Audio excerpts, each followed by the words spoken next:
Okay, so I'm live on my end and just waiting for S-Man to go on his end. All right.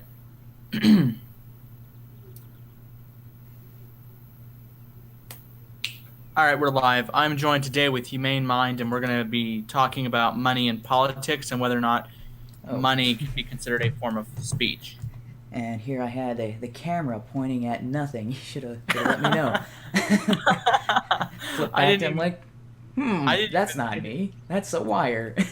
I didn't even notice that most of the time. I was just Oh, like checking the chat, and then I go to start and I'm like, oh, his yeah. webcam's just facing the ceiling. Yeah, yeah. After when I'm not streaming or using the video camera, I flip my webcam backwards and I disconnect my microphone. That is genius. That is a Eh, good thing to it's do. it's better than putting a little post-it note over everything. Yeah, or three layers of duct tape or whatever. Yeah. All right. So last week we were talking about, I don't even remember what it was, but it had something to It do was with about just free speech in general and the Alex yeah. Jones shutdown, and so this is Oh yeah. kind of a tangent on that subject matter, because Yeah. that was mostly just free speech in general, and now we're getting into how money relates to free speech and if money is or should be considered free speech. Yeah. This topic I'm pretty sure has always been, a Mm-hmm. controversial one, but ever since Citizens United in the early tens of this decade, it's become increasingly controversial. Um, so what exactly is your position, Okay, just so it's not misrepresented on the issue? so my position is money is not necessarily free speech, as in it's not exactly speech because it's actually money has more is more of an action. However, um, I do think that money should be able you should use your be able to use your money in any way that you see fit. If that means giving your entire fortune away to some politician who wants to start a war with Korea, you should be able to do that because it's more along the lines of private property rights. And so Hmm. it's not necessarily free speech, but it operates in a similar manner. Hmm. So, and I think it should be unrestricted. You can spend your money as you see fit. Yeah. Um, because when I first got into the issue, it's like I don't have any issue with taking money out of politics in terms of like, Mm-hmm. I don't mind. Like, I'm glad that there are people who are able to. Did someone just join us or something? No, I no. don't think I so. I, I thought I heard Let something, but me. when people, you know, because I don't like the what's her name, Alexandria Ocasio Cortez, Yeah. but I thought it was impressive that of course that someone who decisively outspent her, probably received a ton of donations, got defeated overwhelmingly in the primary, and I have Hmm. no issue with, and I'm glad that there are people who vote against people that are considered a part of the establishment, Yeah. regardless of party or whatever. Well, the other Speech by thing about if you're talking about people overspending people, one of the bigger examples of that was Hillary versus Donald Trump in the 2016 elections. Yeah, she spent over Yeah, $600 million, and he spent, I think, only a quarter of a billion, or something along those lines. And yeah, and sometimes, oh yeah, she just decisively outspent him. mm-hmm.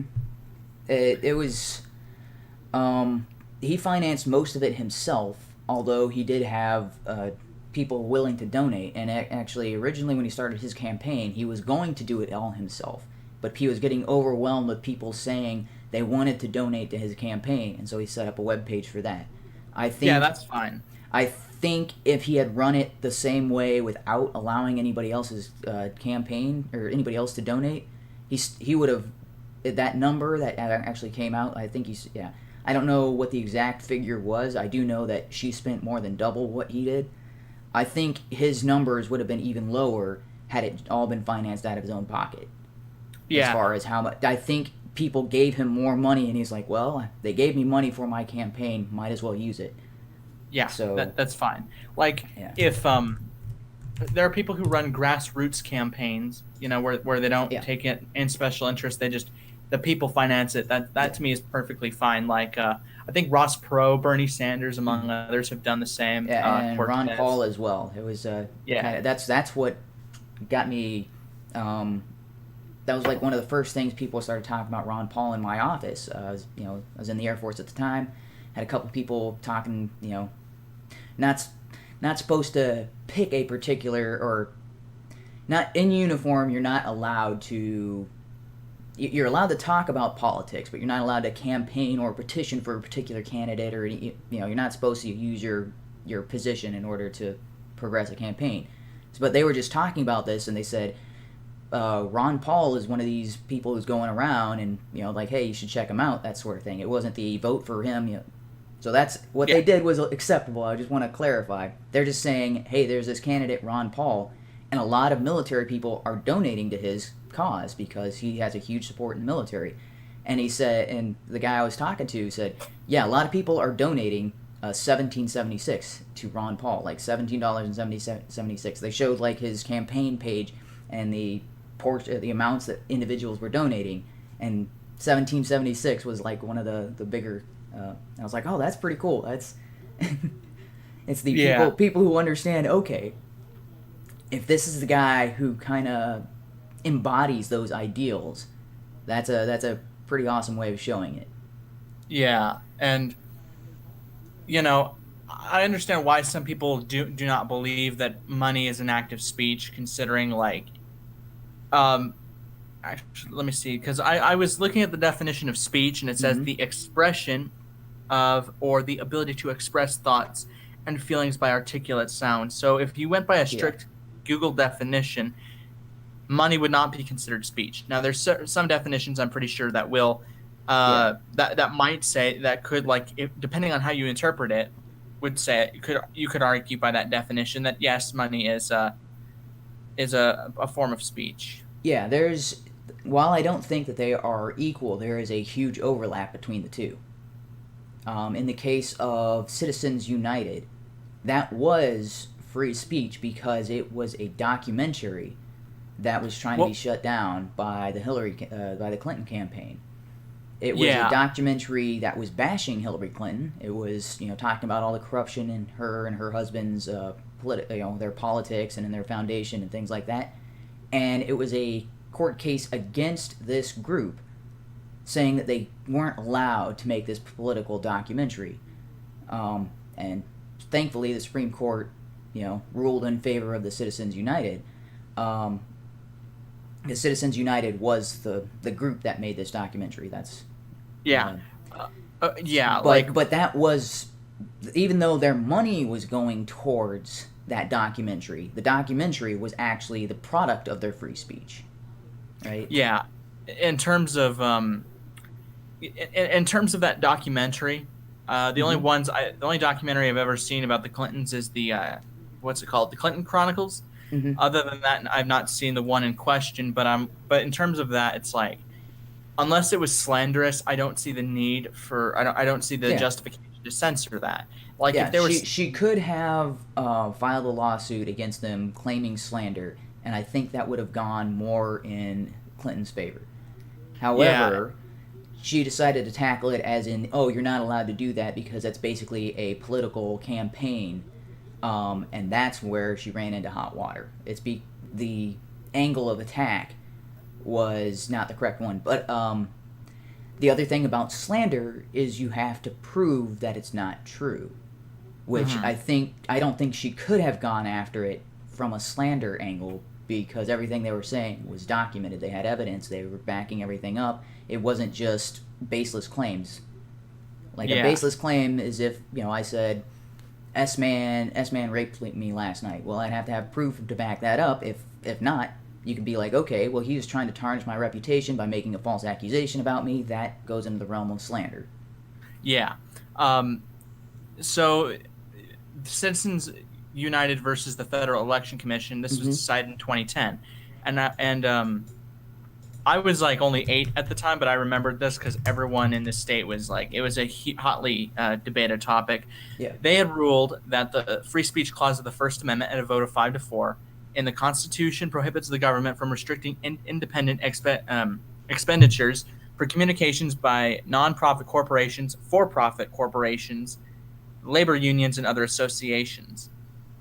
And so I would say that while I would not arrest people who donate money to people's campaigns, if I'd probably not vote for that person.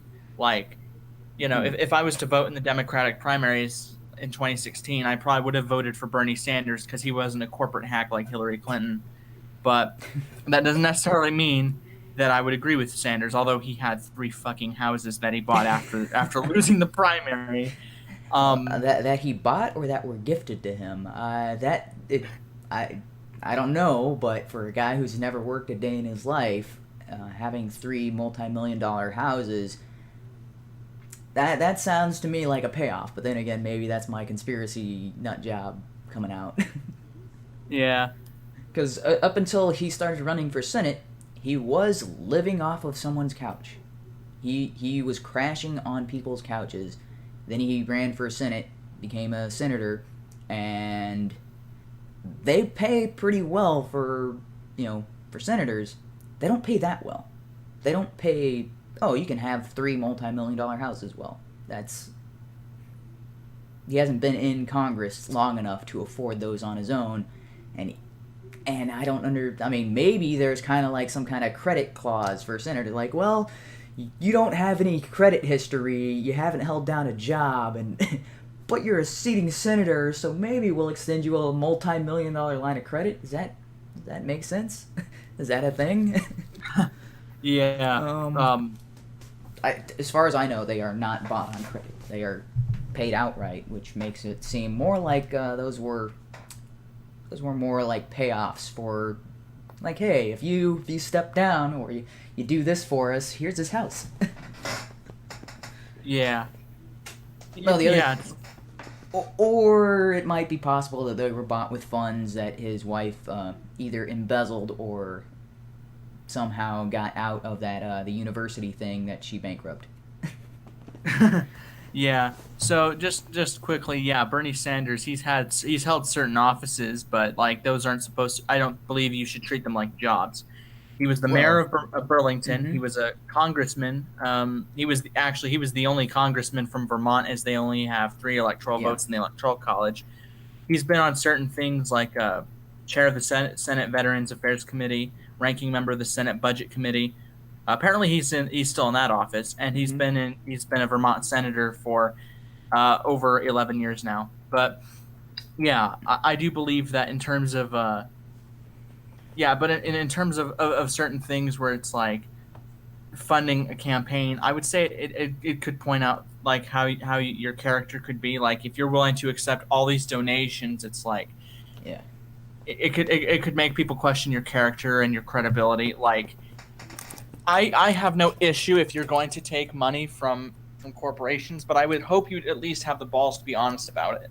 Yeah. Like if I was running in because there's an electrical union that is in my state and it's throughout actually it's throughout the world.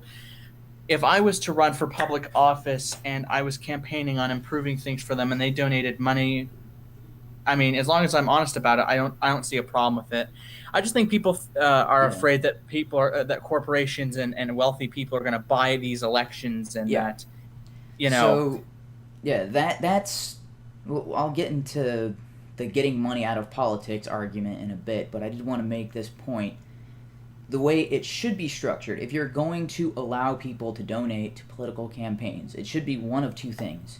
Either all financial donations to any politician need to be disclosed, like basically who they're from and what that organization represents. So that way companies can't go through shell entities. You'd have to trace it back to the source. Be like, okay, GM sent money to Bernie Sanders' political campaign, and they use this political action committee, or they use this particular organization to do that. That should be disclosed to the public, to anybody voting, and that should be something that the political campaign has to make publicly available. They're like, hey, this is the money we got. This is where it's from. This is from the parent organization. They should have to post that. Or you can do a double blind donation, which means companies can donate any amount, or companies, individuals, whoever can donate any amount to any political campaign. They are not allowed to to say that they donated it all, right? That means Mm-hmm. the politician gets $1 million and they don't know who it's from. That that eliminates the corruption. Either they're saying, "Hey, I got $1 million and it's from this particular like say it's Google or whatever. It's I got $1 million from the people at Google, from the Google Corp, and they did it through this company." Or I got $1 million. I don't know who gave it to me. I have no way of proving who gave it to me. I that like how can you buy a politician if they don't know you bought them? That to me True. seems the better way of handling this is if they're not if they're allowed to donate to a campaign, but that donation is completely anonymous. That to Yeah. me would eliminate a lot of the politician and would probably eliminate a lot of the donations as well. Because a lot of these companies donate to politicians because they want those politicians to, like, hey, I'm going to give you $1 million now, and then you give me some kind of kickback later. Yeah. If the politician Um, is like, hey, I got $1 million, that could be $1 from a million different people. I don't know. We have no way of tracking it. yeah. Uh, okay, I'm reading further into this. So it says, and I quote, however, the court upheld requirements for public Mm-hmm. disclosure by sponsors or advertisements. The case did not affect the federal ban on direct contributions from corporations or unions to candidate campaigns or political parties. Um, you know, I've seen like various people, like people bring up examples of like people who donate to campaigns or endorse or whatever, like the Koch brothers. Yeah. Like generally, they do support like conservative, Yeah. some conservatives, Republicans, and libertarians and whatnot. Um, and I don't have a problem with it in terms of like like you said, as long as if you did it anonymously and they don't Mm-hmm. know it's you, that's fine. I would Yeah. not have a problem with it. Or I if think it's that's known, preferable. yeah, I would prefer that over like if people know this person's endorsing this politician.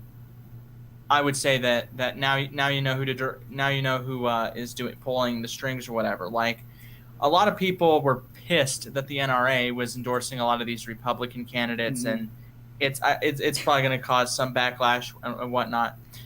Oh, hey Blue, how you doing? Hello. Hey. Yeah, we're just talking about money and politics and whatnot.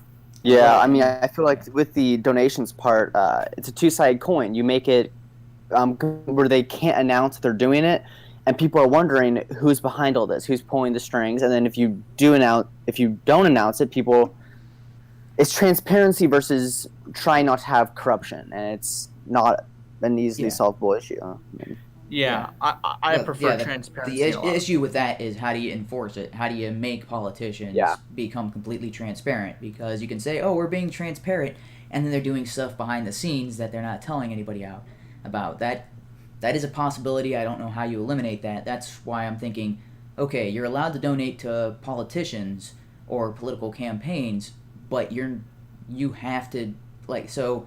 The way I would do this is, I mean, there's cryptocurrencies right now. That's so Hmm. any political campaigns would have to be done via cryptocurrency, in which case it's a wallet address, and nobody knows. Like GM could have 50,000 wallets, or they could have one wallet, but after that transaction goes from their wallet to whatever the political account's wallet, they don't know. They don't have any way of proving that this is a GM owned wallet.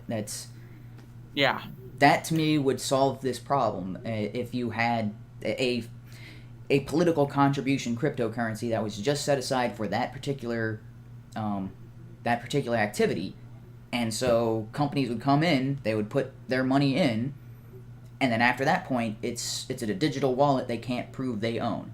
They get well, to imagine this. What if they're behind the scenes, a company and a politician, and the politician asks for about $10,000, and the company says, "Fine, and I'll also add in $1.14." So then all of a sudden they get a campaign contribution that is exactly that amount. I'd imagine there'd be ways to circumvent that, and so they could technically confirm that they're the ones giving the contribution out and not someone else. yeah. hmm So there are ways around it, although because that's technically what your bank does, right? when you're setting up wire transactions between banks, that's essentially how they confirm, yes, this is the legit bank account because we sent you like, they send like 6 cents or 7 cents, and then you got to confirm and say, yeah, I received this donation from the bank. And they're like, okay, yeah, we sent you 3 different transactions. You gave us the exact results of those transactions. That's the connection.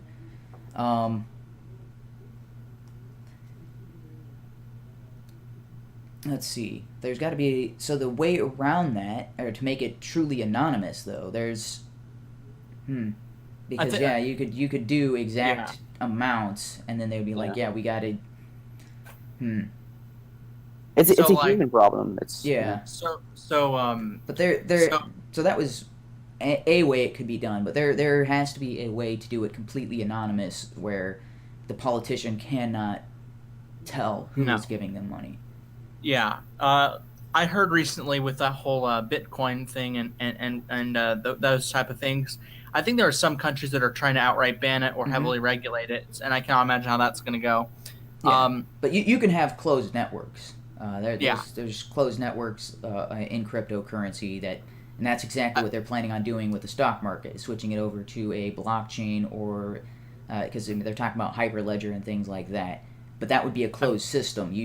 You're not allowed to. I mean, it's strictly for stock market purposes. It's not. You can't use it for other things. So that in the same instance, we could build a cryptocurrency specifically built to make political campaigns anonymous to both sides.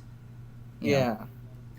This kind of reminds me of I've apparently have this thing called crypto. I think it was called crypto anarchism or something like that. You kind of just reminded me of that. Let me see if I can find that. But yeah, the Crypto Anarchist Manifesto. Oh, wonderful.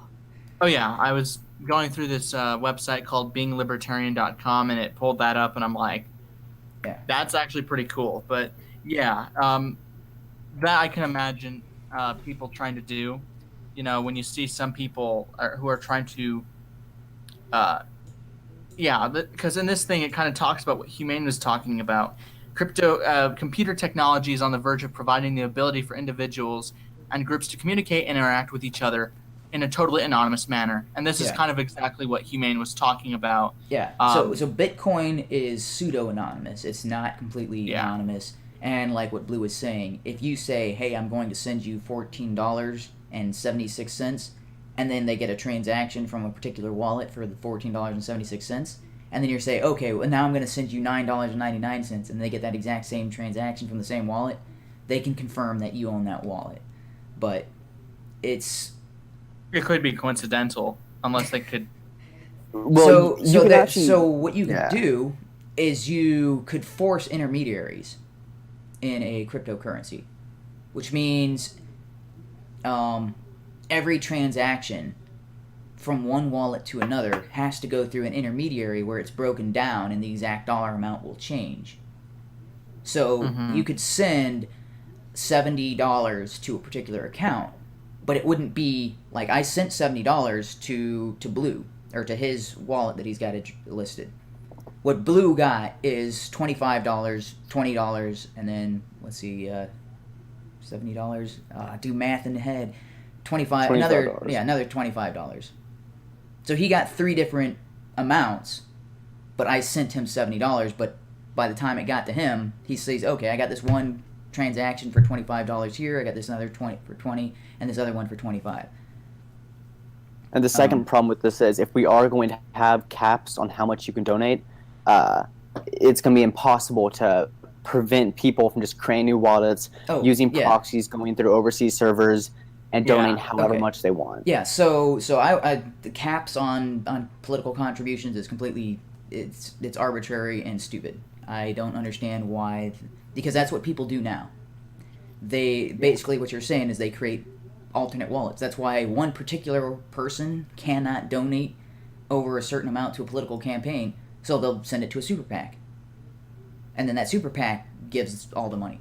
And you're like, okay, that person ended up giving however much money to the political, the candidate. It gave more than their allowable amount, but they did it through a third party.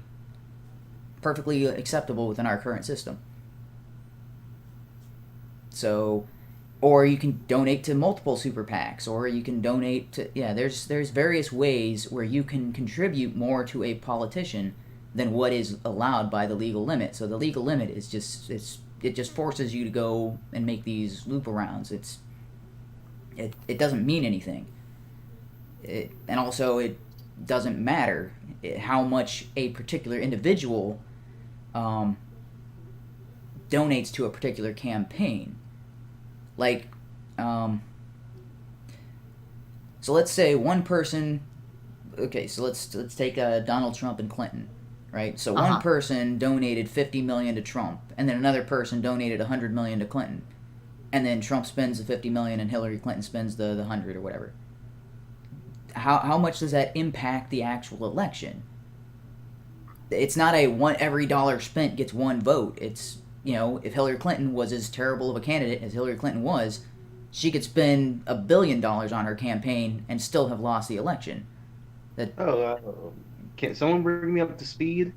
Oh, yeah, we're just talking about money in politics and whether money is free speech. We haven't quite talked about money as a free speech overall, although we did kind of touch on that at the beginning. Right now we're talking about political contributions overall.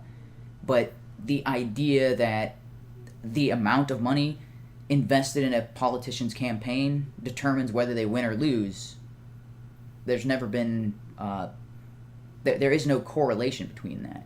Yeah, I'm gonna actually look it up right now, the exact numbers, because I think that was a huge issue of the day back in the most recent election was the amount of spending. If I can find where. So there is a caveat to that, in that if somebody doesn't get enough contributions total in order to make in order to get their name out there, which is one of the big complaints the libertarians have against the whole the debates.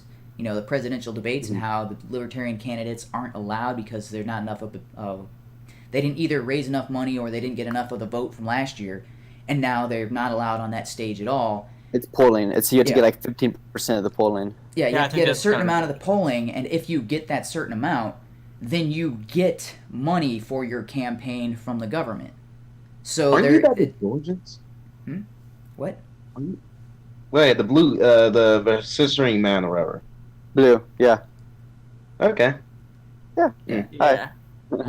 So here it is. So this is the money raised, the money spent, the cash on hand, the debt. Then the outside groups.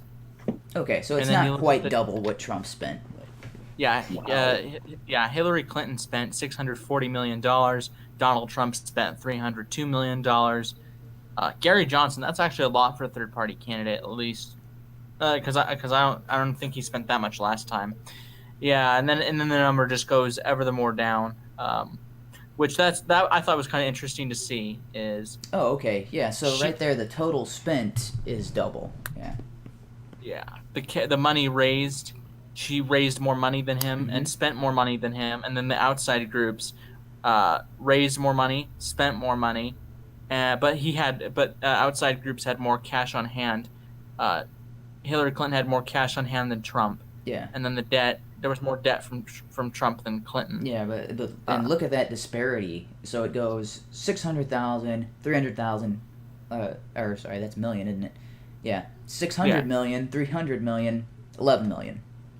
One of these is not like the others, and you're like, well, I didn't.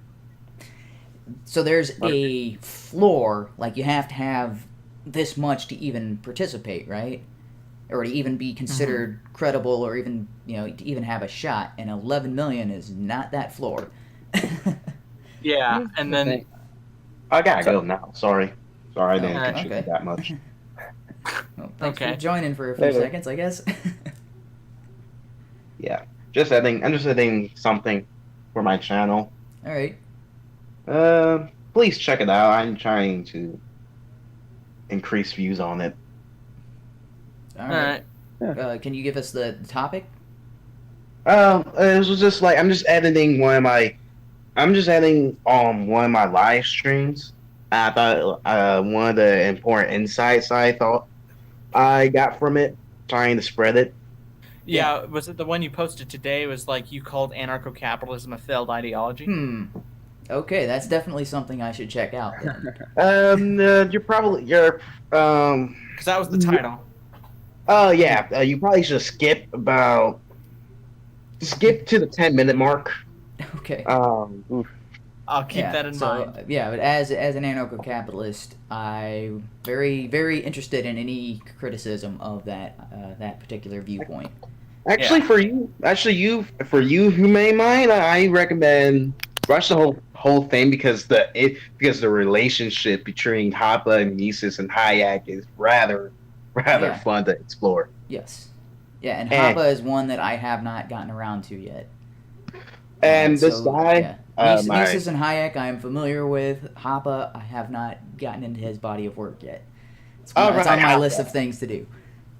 Oh, Hoppe, democracy, the guy that failed. And Yes. since we're talking about money in politics, there's an argument. There's a Hmm. really famous argument from his collections of essays Okay. about time concerning time preference about Yeah. a Democrat politician having a much higher time preference due to election cycles. Yes. Maybe one you guys can incorporate it to money in politics, All right. or better yet, if you want to indulge public choice theory, you can say that one of the worst things that democracy can do is dispersing cause and concentrating benefits. Hmm.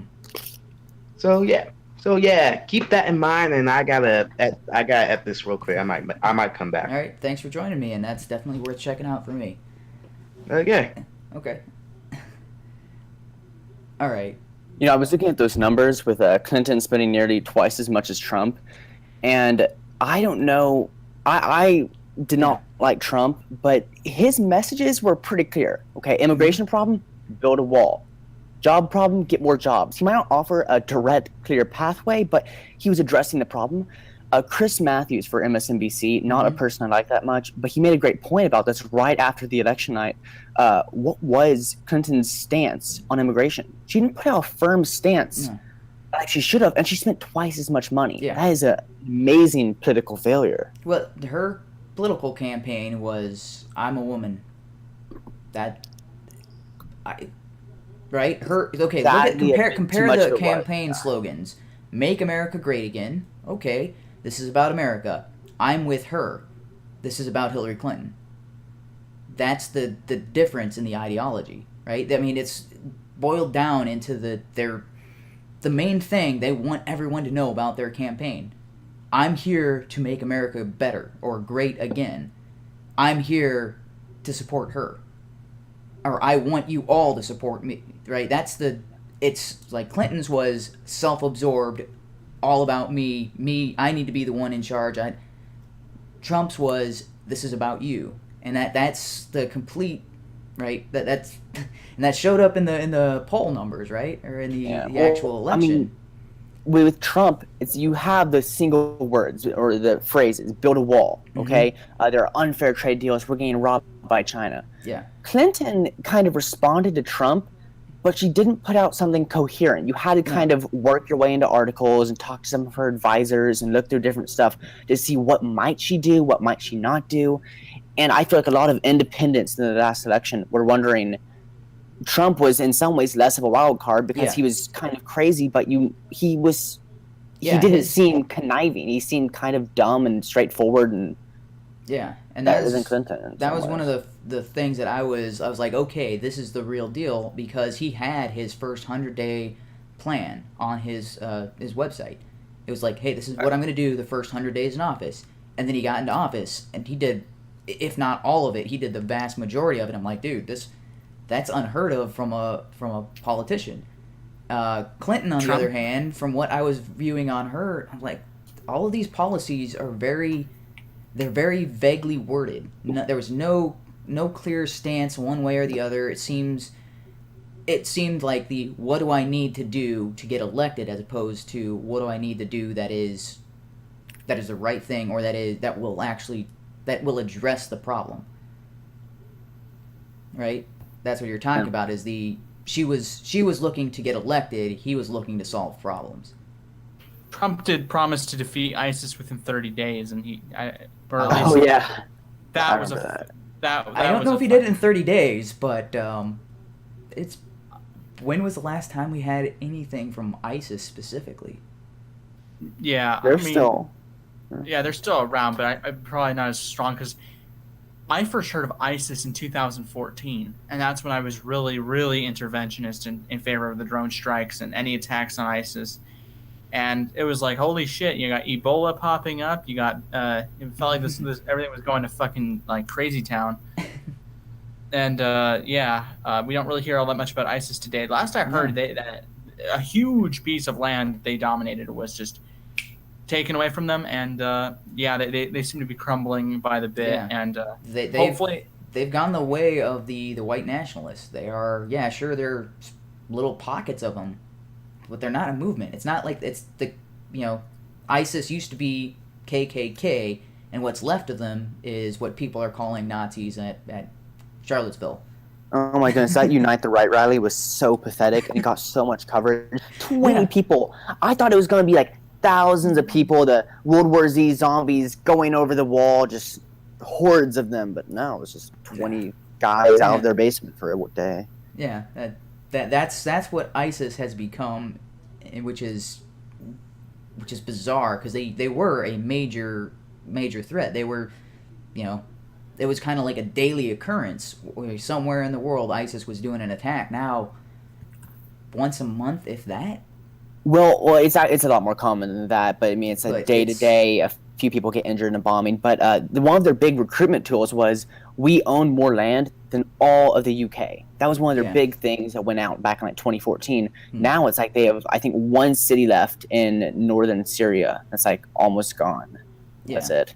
So they are on the ropes. They are on the back foot. As opposed to making progress and growing, they are shrinking and dwindling, which is a huge change of Yeah. Although I wouldn't have said defeat ISIS within 30 days of becoming president. I was like, I would love to see how that happens, and I think you could. However, you'd be a huge war criminal, and you'd probably wipe that whatever place they're from off the face of the earth. So. I mean, realistically speaking, how to do it. But in general, I do think that, I mean, campaigns are expensive. And I mean, that's why I used to be kind of sympathetic. Like, okay, it is expensive to run a campaign. If, like even for governor elections in these states, it's like, they're going to have to spend around millions, or even for Senate campaigns, that you're going to have to spend a lot of money. The only time I've ever heard of someone getting elected and not spending money was a surprise write-in campaign, and another time the guy placed third, spent only $40 on the whole thing, Yeah. So, I'm not sure with presidential elections, though, because a lot of the coverage is done for the media, and they do it to get money themselves. I kind of think with Hillary versus Trump, how many people were up and on the swing vote till the last day? I mean, it had to be under 15% of the population, under 10% maybe. I mean, who wasn't decided by then? So it's, that's why it was kind of hard. Like, this topic was kind of an interesting one, because it's like some people could fund an entire campaign on their own, and they wouldn't need any help, like Donald Trump and maybe even Ross Perot.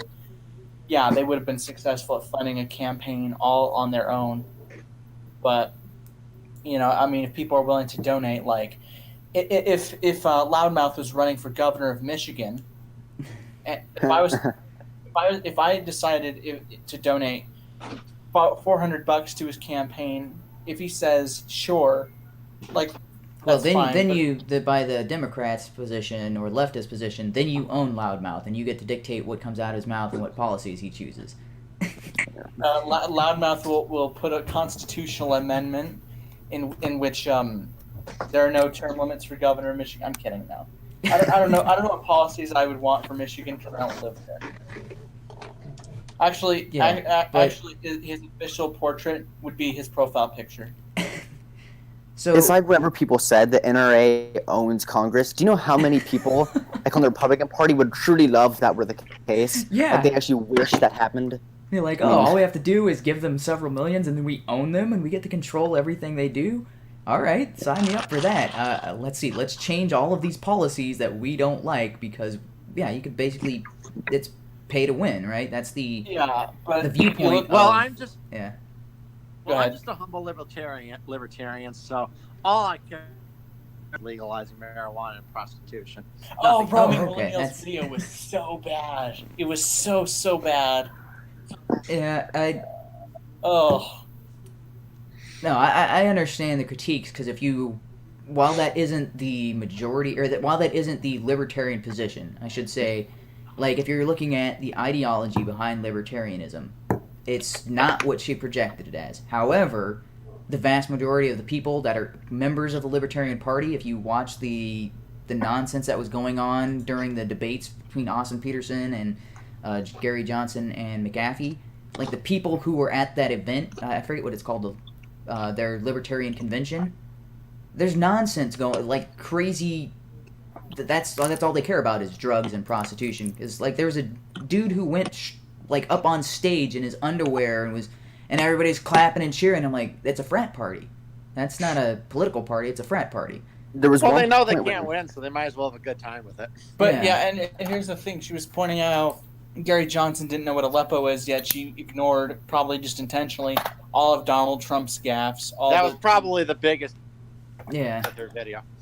Yeah, I mean, I get why she's being I try not to make a video of the problem with this certain group of people because it's like there are of course Yeah. exceptions to the rule, but I mean, really, like, I don't know, but yeah, in terms of like campaigning and actually not that I was going to mention the NRA. If you guys don't know, you should know.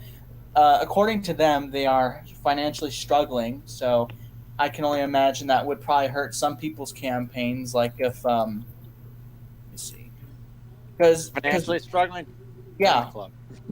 yeah, because Governor Cuomo of the state of New York was, I don't know what the hell is going on. All I know is that they were bitching about Cuomo, and apparently he somehow hurt their ability to make money or something. And yeah, I'm just like, you know, if you're funding these politicians and people don't want to have anything to do with you, I say that's just how it is. Yeah, I'm looking into this, and there's articles, but they're from earlier this year talking about like the real reason the NRA's money matters in elections, and it's like I think that's maybe people's biggest reason why they don't want people to be able to donate, like corporations shouldn't be able to donate to people's campaigns, is that you're going to be essentially buying that particular politician. So if I was a part of, like, I don't know, I'm trying to think of something, like if I was part of the NRA and if I was the NRA president and I gave Governor Loudmouth however much money he would need to have a successful campaign, basically you could say Governor Loudmouth is in the pocket of the NRA and he'll be at their whim trying to pass whatever policies that they want. Yeah, that's a misconception, and that comes, and I think it's projectionism. Is like, well, our politicians are bought, and they bow to the whim of whoever paid them. So if anybody pays you money, that means you're going to bow to the whim of them. You're like, really? That's not how this works. So Loudmouth gets elected, and then I paid to get him elected, and now he's doing all the things that he said he would do in his campaign, and he's not paying attention to me and my contribution. Yeah, that's how it's supposed to work. Like I can be like, okay, I'm gonna pay for you to get elected, and as soon as you get elected, you got to pass these policies for me. And he's like, but I'm not campaigning for those. I'm actually against those policies. And then he gets into a political position of power, and then he doesn't pass what I want, and he actually bans it or fights against it. Okay, Yeah, he has that ability. That's the idea that I paid him however much money, so he has to do what I say. It's like, in what world? Yeah, I mean, I guess you could argue that, let's say 4 years later, when Governor Loudmouth is up for re-election, when they catch on, or if he's re-elected to a second term, I think you don't have to be bipartisan at that point because you'd be term limited. So I guess it's like if he decided to serve only one term or he gets re-elected to a second term, he wouldn't have to worry about anything. But if he's up for re-election, then it would be harder to finance the campaign. Those are two separate issues, because in order to get elected, you don't pay for votes. You pay for representation to get their message out there. And if their message is something that they don't follow through on, people aren't going to vote for them a second time. So like let's say Loudmouth was campaigning on, you know, uh, let's say he was campaigning on getting rid of guns, and I was in favor of, you know, the pro-gun agenda or whatever, and then I like, hey, I'll pay you money, and he's like, okay, you can pay me money, and he gets in there, and then he bans guns. That's how it should be. Oh yeah, thanks, Blue. The problem is if the politician doesn't have any principles to begin with, then they can be bought and paid for, and moved around however. But people, at least from my perspective, the people who are voting that are more conservative, or that are running that are more conservative, they are more people of principle, and they're like, I don't care if you give me $10 billion. I campaigned on these promises, and I'm going to fulfill them to the best of my ability. And I think that's the issue, is that people on the other side, they're like, hey, I just want to win. And that's what I'm getting at with the Hillary campaign being, I'm with her. It's like, hey, I just want to win, and when I get up there, then I will, I'll do whatever policies people paid, to get me to win. Yeah, she campaigned on revoking, like she campaigned on, she would appoint justices to overturn Citizens United, which is kind of, which is funny, as Citizens United was a court case that was voted against her favor, right? That was something. She was politically involved in that, and you're like, wait, she's gonna vote to overturn, or put in justices to overturn that because she didn't like the decision not being in her favor? Do people not understand would that? do a thing like that? You're like, hey, I'm gonna elect Roosevelt. me so I can do the thing that benefits me. Yeah. It's not like Roosevelt tried to hack the court or anything. Yeah, and it's like you look at other decisions and ideas like getting money out of politics. It's like generally, it's like it's easy to say I want to get money out of politics, but it's like, how exactly will you go about it? That's okay. I'm glad you brought that up, because that is related, but that's because that's something we hear all the time. Get money out of politics, and this is so while I've suggested things that we could do to make the money more transparent, or at least not as corrupting, the idea of getting money out of politics requires politics getting out of politics. Even if we restrict the amount that somebody can give, or we make all these rules like this, it's like, oh, we need to get money out of politics, so get rid of Citizens United, and that'll limit the amount that people can donate to a campaign. As if that's going to stop people from donating to the campaign. It's the same idea behind prohibition, right? It's just the problem's still going to remain. It's just going to go underground, because what we have is we have politicians that can grant privileges, and people who want privileges, and they will pay to get those privileges. So you're saying, oh, if we just make it illegal to pay for privileges, as if that's going to get rid of prostitution, or if that's going to get rid of drugs, or that's going to get rid of, gambling, and you're like, it doesn't. It just moves it underground, and then it's harder to find, right?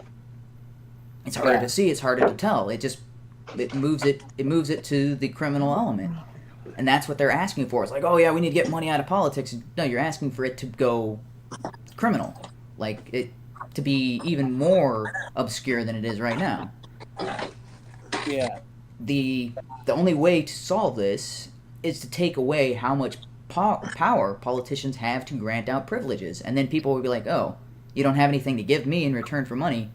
Why would I give you money to begin with? Exactly. Yeah.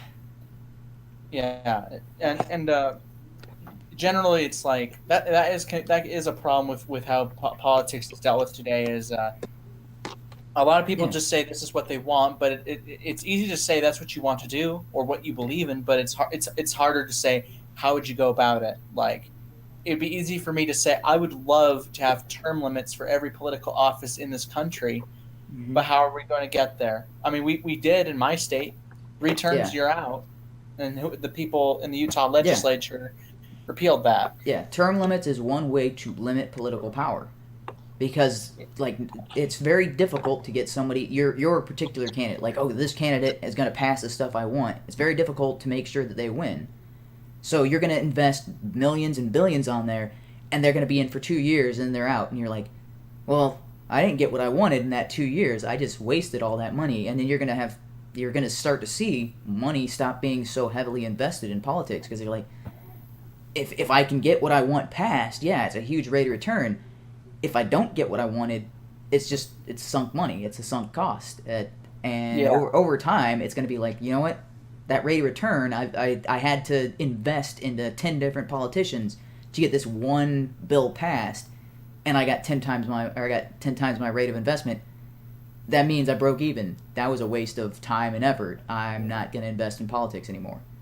Yeah, That's- so it's like if people really want to get money out of politics, then I think term limits is the way to go. Yeah, I mean, that's Ham, one, Ham one was, way. yeah, me and Ham were talking about this actually, and his way of term limits or elections was interesting because we already have recall elections in some states. Mhm. I don't know about mine, but he proposed that if your approval rating is under like a certain percentage, you should be removed from office or ineligible to run for re-election or whatever. Like if so the approval ratings based on what?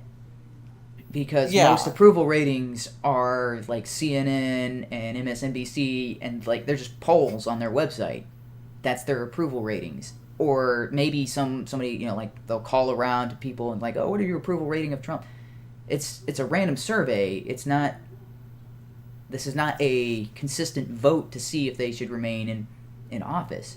I think in the context of my conversation with Ham, it was more about like Congress, and so I mean I thought about like this. So imagine if Senator HUMANE had a 48% approval rating to a Yeah. 46% disapproval rating, and the rest aren't But- sure.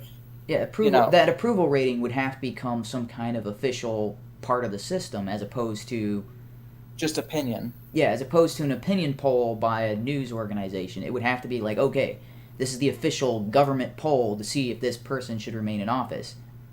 It would turn into a pseudo election, because in the hey, these are the people who voted for you, and these are the people. Okay, halfway through your term, they do a revote, and if you didn't get enough to stay in, it would be that's essentially what you'd have is like midway elections. Yeah, that's what happened with Gray Davis in California. Okay. He won re-election by the skin of his teeth, and not even a year into his second term, because of what was happening under his watch, the California voters voted to recall him. They held a recall election to see who would be the next governor, and it was Arnold Schwarzenegger. And I don't mind that type of thing, although it would get kind of frustrating because it's like we just went through a campaign year. Like, imagine if we had the ability to recall the president. I don't know if a lot of people would be having the energy to, we dealt with the 2016 election even before the year was 2016. So you get tired of it eventually, wouldn't you? Yeah, people already don't like to vote or whatever. Like about half of the country doesn't vote at all, even though they're registered for it. You would get a less of a turnout in this because people would be like, it doesn't matter. The other thing is, if you got a recall election, so let's say we put it to a vote.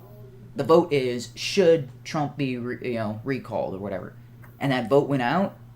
I don't know how you do it, like maybe by mail or something like that, or maybe you'd have to set up the polls and stuff again. But there wouldn't be enough of a vote to recall him, and that'd just be a waste of time and effort. Like, even though Democrats are, Trump is going to lose, and like, no, he still has the majority of the population of the United States. Like, his approval ratings are still way above 50%, despite what some other media organizations would say and all that sort of thing. Yeah, that's the hard thing to determine what the approval rating is. Like, I could go to Fox News or I could go to other conservative outlets, and they'll probably have a higher approval rating of the president versus CNN, among others. And like some say it's 30, that's the problem with some of those approval polls is it's based on their audience. And if CNN has been bashing Trump nonstop for the last 2 years or 3 years on their and then people go onto their website and they vote on their poll, well, that's going to be their audience that has been poisoned against Trump. So naturally their poll is going to be like, oh, we disapprove of Trump. It's like, yeah, it's because you're getting all your information from CNN. No, of course the poll is going to come out a little lower for him. Whereas if it's an actual, like, hey, this is the nationwide poll, you're going to see a big difference. And this is another thing that seems kind of the places like MSNBC and CNN and all of these major media outlets, they are in large cities. They are in, densely populated urban areas, which, yeah, Trump's not very favorable in those for the most part, but the vast majority of the United States is not cities. The vast majority of the United States is spread out rural areas where Trump is overwhelmingly still favored, because those are the people who are seeing the benefits from the tax cuts. Those are the people who are seeing, hey, I get more money in my paycheck. I just got hired at a place and I've been looking for work for a while, and they just started hiring again, and there's all these new jobs being created. That's the vast majority of the United States. And they're all like, hey, this is the best time I've had in the last, 10, 15 years. They're doing great. It's just the people in the concentrated cities that are like, oh, things are terrible. I'm like, stop living in the cities, you morons. Yeah, that's the problem. You got too many people in a closed area. No wonder you have problems. Yeah, and it's interesting when you look at media and you look at polls and you look at how people live in the country. Oh, we lost Loudmouth again. Yeah, I actually saw a video, and it's from I think it's Vox, but it was actually very interesting to see. They're like, it's actually not a good idea really to compare Trump to Nixon. I see a lot of people saying they're like, let's not compare Trump to Nixon, and they're actually made some very interesting points. You look at the types of media available in the 70s when Nixon resigned to the media today, and I'm like, and they're like, there was like fewer outlets, so basically a lot of Americans would have the same would have really little choice in what they watch, so they'd see the same thing. But now today it's like there's a huge demand, and now it's getting supplied of conservative media and liberal media and whatnot. But yeah, that's why it's like, if you could find an independent poll, so they or a poll where it's like they don't favor anybody, they're just trying to find, that would be fine. Those types of polls, it'd have to be a broad-reaching poll, which Pew Research is pretty good at those. And what's the other one? Reuters, I think. No, not Reuters. That's a news organization. What's the other? Gallup. Starts with Gallup poll. But what's the other? Starts with an R. Rasmussen. Yeah, that one. Yeah, so they are pretty good at general polls of the entire country, as opposed to like, this limited section of, like, if you hold a poll in New York and you're like, what's Trump's? It's the Libertarian Reaper is here. Hello. It is the dark conservatarian. Yes. Yeah. What's up, everybody? We're just talking about polls. We're talking about not politics. Not what? Not Polacks. Never mind. Oh god. Yeah. Opinion polls or Yeah, because we were just talking about surveys. Because I saw a video from Vox, and while I take everything they have with a grain of salt, because they made some like really interesting points with why we shouldn't compare Trump to Nixon. And if people want me to send that video, I'll probably give a link later. But what I want to know is why people were doing that in the first place. But okay, they compared Trump to Hitler a lot, so I mean, it was inevitable they're going to compare Trump to Nixon. Yeah, well, okay, so he's not Hitler, but he's Nixon. And you're like, well, I mean, Nixon did kind of the same things Trump is doing now with attacking the media, saying they are fake. Nixon didn't really say fake news, but that's the gist of it. But the problem is, it's like, you look at the times when Nixon was in office, a lot of people had an overwhelming approval of media. They could trust the media. Today, it's plummeted. Yeah. Right. So it's like the times are, of course, different, but it's like the environment people live in with our media, and it's extremely easy to find conservative or liberal media. Back then in the 70s, you didn't have too many choices. There was only like 3 or 4 news stations, like on television, only a few newspapers and radio, and that was it. ABC, CNN, NBC. Yep. Yeah, if I'm remembering correctly, yeah. Yeah, I mean, so now we've got a lot more information. About that comparison of Trump being similar to Nixon, the thing is with Trump, he hasn't spoken anything as outwardly pro-choice not even really as racist as Nixon. I recall a quote of him saying that he is for abortion when it comes to interracial babies, you know. And plus, there's the fact that Nixon? Trump has not increased the bureaucracy near as much as He abolished Wait. as So was that a quote from Nixon or from Trump? Nixon. no. Okay. Nixon is the one who said here. I guess I'll Yeah. search it up right now. But Yeah, Yeah. it's like, I yeah, recall that's a because quote- Trump was saying he is anti-abortion, and he's been pretty consistent on that as far as I can tell. Yeah, like there's a Yeah, lot. I mean, at least in recent years. I mean, beforehand, I think he was pro-choice before the 2016 Yeah. election. Yeah, and I mean, I looked at it at something, and it pointed out, I was able to find that he has abolished 90 regulations within 6 weeks of his presidency, and I don't know how many at this Okay. point.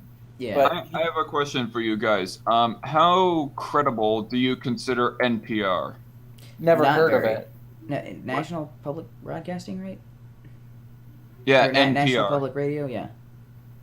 Yeah, Not very. Not very. They're just as liberally slanted as most of the other MSN.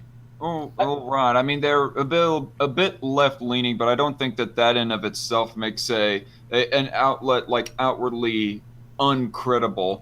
Like a place Yeah. like the Guardian, I consider websites like the Guardian and Fox So- News, for example, to be uncredible, but they're Yeah. part of two different sides of the political spectrum. But I hold the NPR with a grain of salt, at least, and that's Yeah. where I originally read the quote from Nixon about abortion. Yeah. So There- so there are other NPR sites as well. NPR doesn't usually keeps their pieces pretty unopinionated.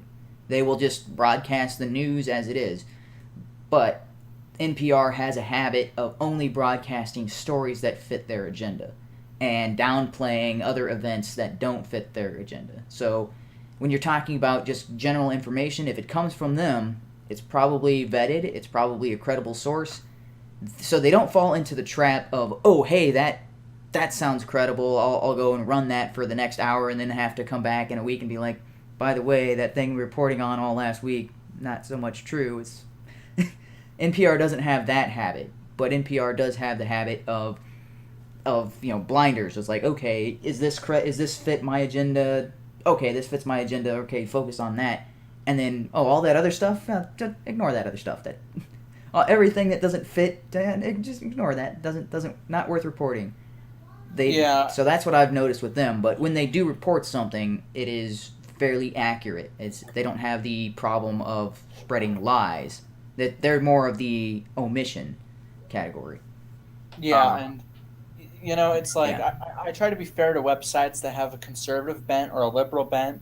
Mm-hmm. I mean, like if I could find a topic where a conservative and liberal media, like if they're corroborating one another, I would take that as a sign where I'm like, okay, if these two can agree that that's true, to me that is a good sign. But if I can fact check a conservative piece, and if it can be proven to be true, then I'll go with it. Same with a liberal piece. If it's a communist piece, then I'm going to be prejudiced and dismiss it. Yeah, I would say that with anything that you're looking into, try to get both sides as much as you can. Some things are not worth looking into because some things like, oh yeah, there was an attack on this day and this many people died. Okay, you can probably take that as credible even from one source because that's something that not likely to be lied about. But something's like, oh, wait a minute, did they really do that? That sounds a bit odd. Usually you'll find other sources that either contradict it or will point out why it's wrong. But so usually you can get the full picture by going like, okay, this site says this says this. The truth is probably somewhere in the middle. But or sometimes it's just like, wait a minute. No, that original source is completely wrong and there's no way that what they're saying could possibly be correct. Yeah. And okay, so I found the specific paragraph here. I guess I'll screen share it right now, but I have it highlighted right there. I'll read it. So it says, I know there are times when abortions are necessary, he tells an aide. I know that when you have a black and a white or a rape. I just say that matter-of-factly. Wow. You know what I mean. There are times abortion encourages permissiveness. uh, yeah, or yeah. He says a girl gets knocked up. She doesn't have to worry about the pill anymore. She just goes down to the doctor, wants to get an abortion for $5 or whatever. Yeah, I mean, that's the Wow. main paragraph. I mean, it goes on a little bit longer, but on the one hand, he is kind of against abortion because he says he thinks it will lead to promiscuity and family ruptures. In other Yeah. words, cultural rot. But he isn't really against it on a principled level. But he When you is. have a black he- and a white. He seems to be encouraging Or a of rape. abortion when it comes to interracial and rape, though. Yeah, When and you have a black and a white or a Oh, rape. I mean, I don't think I have seen no evidence. I don't think anybody has seen any evidence of Trump saying something along the lines of that when it comes to abortion. Yeah. So to compare him to Nixon is ridiculous in my I mean, not on that ground, but I mean, might have been him misspeaking, because I would like to see if he ever said anything to clarify that or to renounce that. But there are tapes of Nixon saying like really homophobic and anti-Semitic things. I listened to one of them. It was funny as hell, considering he was being all bitch made about the fact he saw two dudes. I think he saw two dudes kiss in a movie or something, or something like that. It was fucking funny. But yeah, they're comparing Trump to Nixon on allegations of corruption, and they're thinking that Trump's time in office is running out, which, like allegations of like the whole colluding with Russia. I'm pretty sure they would say that's the new Watergate or something like that.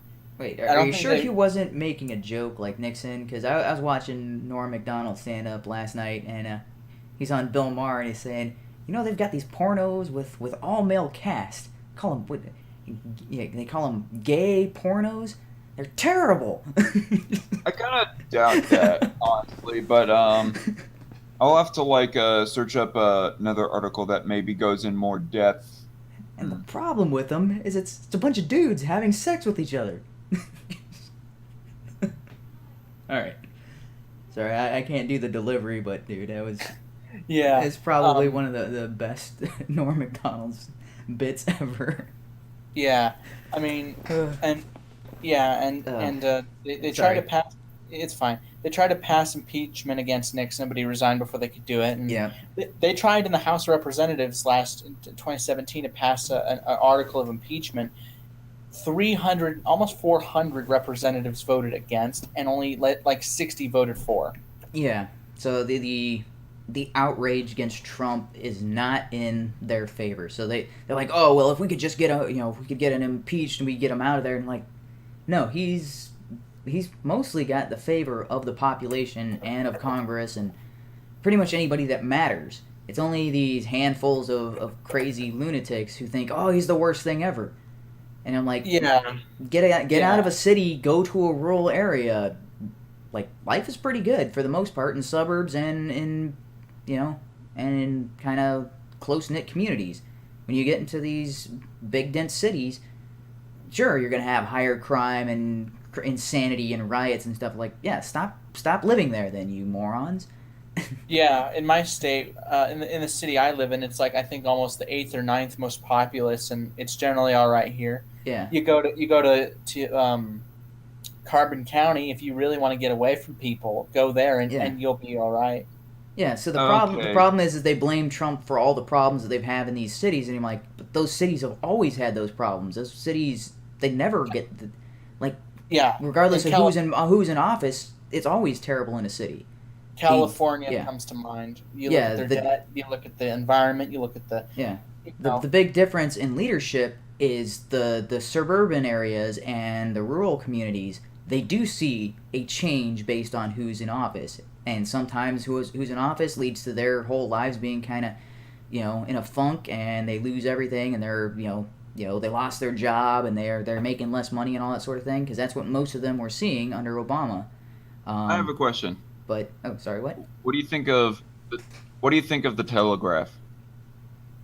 www.telegraph.co.uk. Yeah. As far as I know, they're pretty decent. I haven't seen any, Okay. they're full of lies. So or in my anything like that. originals, Oh, Darkon, could you send Aspie the link? okay. Is that fine to you as well, Humane? Is he Yeah, he yeah. has. So as far as I know, Telegraph is pretty credible. I haven't seen anything All right. either misrepresented funny. or. It's funny because I originally searched up Nixon on abortion, and I came up with a whole bunch of, oh, I guess I gotta send it to him via Discord. I forgot that he was just, or no, wait. Oh, let me go to. Anyways, as I was saying, like in my original search, I searched up Nixon on abortion, and I came up with a whole bunch of search results for Cynthia Nixon on abortion. So I guess I got to be more specific. Google. Yeah, imagine if Nixon gets elected as governor of New York. That'd be so funny. If Nixon resigns as governor of New York, then you just Google it, Nixon resigns. That'd be kind of a disaster. Oh. 'Cause that's not the most likely what you were looking for. Anyway, Let's see here. So there was something I wanted to say that we were talking about politics and political campaign contributions, and basically there is like I was talking about, there's a floor, but there doesn't seem to be a limit, and this is the same that applies to like overall happiness for a person, right? If Aspie is watching this, Aspie, I gave you the link via Discord. Check your Discord. Sorry, did he get suspended again? Yeah, no, I don't know. I don't know mean, about he his was new under account. cell back. Damn it! Fuck. You just got my channel demonetized. Way to go, Darkon. Darkon, if his Twitter is public, then you didn't dox him. Huh? Not really, but I feel like a dick because a guy would have rather not got connected. Oh. Anyway, if it's other Twitter, I am not connected to. I'm not able to DM because he isn't following me. I just now followed him, but he isn't following me, and he's got that setting with his Twitter where you can't message him unless. Okay. So if you could follow Darkon and me too, that'd be great, Aspie. Please. Wait, is that a hashtag me too? Anyway, oh, yeah. Okay, so I was talking about money. Okay, so this is true of pretty much everything. So if you don't have enough money to get by, life is pretty miserable. But that doesn't mean that money necessarily buys you happiness, because once you get past a certain amount, once you get past like 6 figures a year, extra money on top of that doesn't get you any more happiness. It doesn't make things better.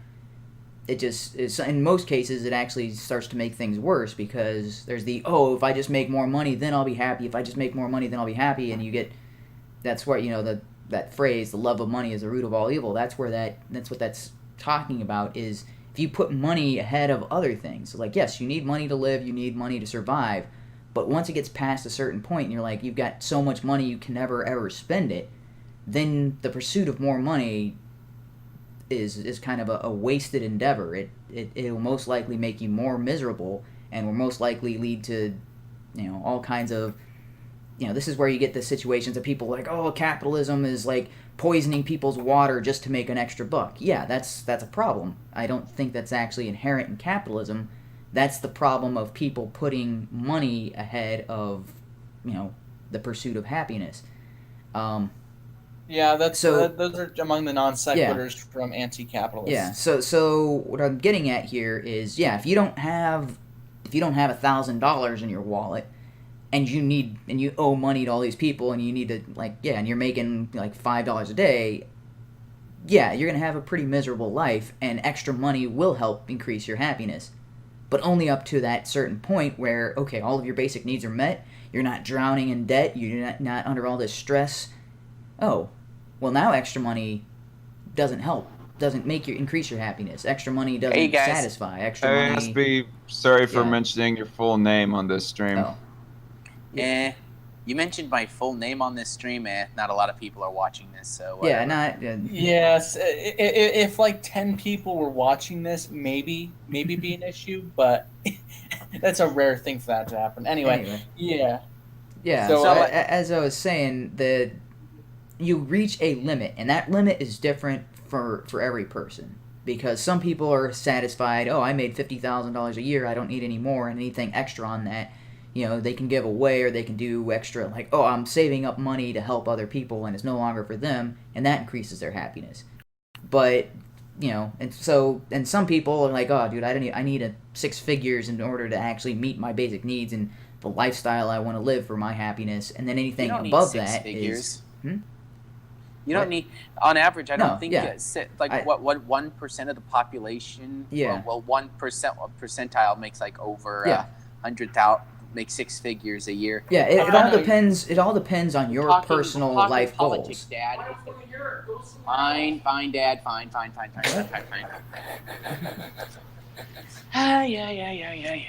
Yeah. I'm walking out the door. Oh, I'm gonna be an accountant, so hopefully I make 6 figures. Yeah. So you don't. Son, are you watching Rape? Yeah. You don't need 6 figures, but it depends on your life goals and what you want. If you want that kind of like that life of luxury where you don't have to worry about things and you're not living paycheck to paycheck, it's a little difficult to do on $50,000 a year, depending on what kind of house you own, what kind of car you own. So it all depends on your personal choices. But once you get to that point where your needs are satisfied, extra money doesn't help. In the same way, once you reach that level of, oh, my campaign is paid for, extra money on top of that doesn't really help you get elected, or doesn't. It's just throwing extra money at the problem, right? When the problem's already fixed. I gotta make a correction because of the comment I said. I meant to say, son, are you watching porn? I think I might have said rape by accident. You did. Son, are you watching Rape? My bad. Son, are you watching porn? That's what I meant to say. Rape porn. So, DarkCon is getting put on a watch list after this stream. Yeah, apparently he doesn't like the normal. I thought I already was after the last stream of Aspies that I was on. You normal soft cores and you're watching people piss and crap on each other. You need to get into the rape stuff. That's actual porn. I'm gonna need bleach. That's DarkCon's I'm gonna need perspective. to buy some bleach. Yeah, gonna need some of Lonely Wolf's bleach. Damn right, motherfucker. Yeah, could you imagine how much of that stuff, much money he would make? But he doesn't want to make profit because his bleach is collectively owned by the workers. So yeah. Right. So they don't. I found an article which I'll go over in a few days that's explaining why it's a dumb thing for people to give a shit about the means of production, like communists. Well, yeah, actually, and the means of production kind of ties back into this conversation because we're talking about, is money free speech, right? So, it is. So when you're talking about, so the communists argue the means of production belong to the people and all of that sort of thing, but they're not taking into consideration what the owner did to make the factory to begin with, right? It's the assumption that the owner of the factory just got their stuff handed to them. In the same case in Citizens United, you're like, oh, well, money is free speech. Oh, well, it's not their money. It's not their livelihood. They didn't do anything to get it, so they shouldn't be able to spend it how they want. It's the same core misunderstanding of what is actually going on, right? In the Citizens United case, what leftists or I guess people who are against that sort of thing, what they like to think is, oh, an individual, okay, yeah, you can spend your money on your political candidate if you choose, right? You can, like, if you're limited to 5 million or what, I don't know what the limits. I guess it depends on who you're contributing to and all that sort of thing. But I'm just throwing out an arbitrary number. Say the individual limit is 5 million. I don't know if that's true. It might be like I'm going to say that actually, when it comes to individual donations to particular candidates, the limit is $10,000. Okay, 10,000. While I don't think there's a limit on soft money. Have you made the distinction between hard money and soft money? I think they may try to make that like $10,000. I thought they argued it was $10,000 was the borderline. Okay, so let's go with $10,000. So I put $10,000. I put $10,000 of my money, and I give it directly to the politician. They don't have a problem with that. I put $10,000. You put $10,000. He puts $10,000. You put $10,000. We put it all together in a pool, and 5 of us put $10,000, and then we give $50,000 to that politician. That's where they're like, oh, that's a problem right there. And you're like, 5 people, $10,000 each. Donated it all at once for $50,000. That's where you have a problem? But that's essentially what they're saying with Citizens United. Because it was Citizens United it was a collection of people, and the people who were supporting that particular group were donating it to them. That's why they were able to raise the money they had. There were multiple people contributing to that. So it's the idea that, oh, you are allowed to give as an individual, but you can't combine your efforts and give as a group. And like that's what the Citizen United case was so pivotal. It's like when you form a group to do something, you don't lose the rights that you have as an individual. You don't gain any extra rights, but you don't lose those rights just because you did it as a group. Because often when you pull your money as a group, you can save money and get more money to where it's supposed to go. Because usually there's processing fees and there's, like, that's why we have charities, right? It's a pool, you're pulling the money together to deal with that specific instance of an issue. Whereas if you just go around like, oh, I'm going to give $50 a month to the guy on the corner of the street or whatever, it's not as effective as like, okay, I'm going to take my $50, I'm going to give it to this charity. This charity, after they cover their administration costs or whatever, they now have all this money on extra on top of that to deal with the problem and give it to those people. I mean, at least a good charity. But your individual contributions can go further in a group. But to say that, oh, you can't pool your resources like that, that doesn't make any sense. That would be, you would lose rights. You would lose your right to freedom of speech or to use your money as you so choose. That's why I say there's overlap between money and freedom of speech, although they're not exactly the same. Because you're in this manner, in the Citizens United, people were using their money as speech. Yeah, I would like to lay out my stance. I don't believe that money is the equivalent of speech. Okay. Just saying. Yeah. I mean, this is one of the issues that like I said in the private Twitter chat, that I disagree with Ben Shapiro on. And I also disagree with Dinesh D'Souza on the whole idea of corporations are people. Yeah. Okay, so that's what I'm getting at here. So corporations are groups of individuals all working for a common purpose. It's a group of individuals working for a common purpose. How would they suddenly lose the rights that they have as an individual working on their own? I always looked at a corporation as kind of an inanimate, I don't know, entity, for lack of a better word. Well, that's kind of the problem is if it's an inanimate entity, it works regardless of the people in it, right? A corporation is a company that operates separate from its owner. Like when somebody declares corporation status, it's no longer a proprietorship. It's no longer individually owned. Yeah, but there is a group of people still managing it and running it. Yeah, it doesn't run independent of people. Yeah, if you look at the thing on how the levels of management, I think goes like stockholders, board of directors, dang it, I'm going to be an accountant. I don't even know all this crap.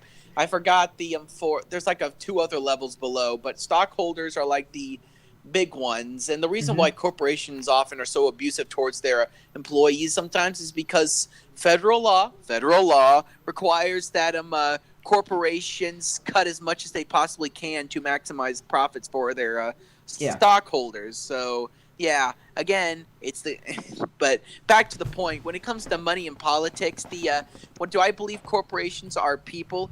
Well, from judging from my limited knowledge of the whole scenario of corporations being made up of multiple individuals, working towards a common cause. A lot of times, I think, don't they count it whenever somebody gives like a campaign donation to like a candidate? That counts, even though they're just a lower employee. They're still it counts as that corporation giving money to that campaign. I don't know, and I don't think so. Well, I think it's because it's like so you're saying like if a Walmart greeter donated towards the Hillary campaign, that would count as Walmart donating towards Hillary? Well, it was something like that. I must have greatly that doesn't seem accurate because I think it has to come directly from the company itself. I might have to get back on the SCOTUS website and read through the case again. Yeah. Those I had no problem with Citizens United on the grounds of like I didn't think it was a good idea to try and censor a film critical of the ice bitch. I had no problem with it. If you want to make a film critical of the ice bitch, go Yeah, for it. well, if you want to make a film critical of any politician or Well, of any course. yeah, if you wanted That's to just- do the same thing about Donald Trump, and I'm sure there's been documentaries about that. Michael Moore. Well, the Yeah. reason why is because they wanted to release it within a month of the Yeah. campaign, and they argued that would in turn that counted as sort of a illicit campaign donation. So Yeah. and then that and for that and they tried to get that I forgot, they must have run it through the circuit court or the federal court, and the federal court shot down the movie, but then they took it to the Supreme Court Yep. and they took it to the other way. That's how it usually goes with the Supreme Court. Yeah. Yeah. Yeah, and I agree with the Supreme Court's decision on this, because it's, even though it was technically a politically motivated film, Yeah. the idea that they aren't allowed to do that, even though that's what they chose to do and there's no laws against that, it's just like, you're limited based on your personal contributions. Like, that's just silly to me. I don't agree with the limit on individual contributions. That seems like a very, because like we were talking about earlier, it doesn't seem to impact the election as much as people think it does. Like, I could spend, I say once I get to my $1 trillion and I give Donald Trump $1 billion to, for his election campaign, do I actually own him if he's a man of principle? No. So the problem is not that people are giving too much to politics. The problem is that politicians aren't people of principle. And again, that goes back to you need to get the power out of politics or the politics out of politics. It's like if the government is only allowed to do the things just to keep the society functioning, as opposed to handing out all these favors and privilege and saying, oh, well, you have a license to be a cab driver. That's a huge problem. It's like, or you have a license to be a doctor, or you have a license to do this and that. And it's like, that's where the problem comes in. It's like, you're only allowed to do the things that the government says you're allowed to do. That's where you get money back into government. If government's only allowed to, like, hey, I'm going to protect you from criminal elements, it's like, then why do I need to give you money for your political campaign?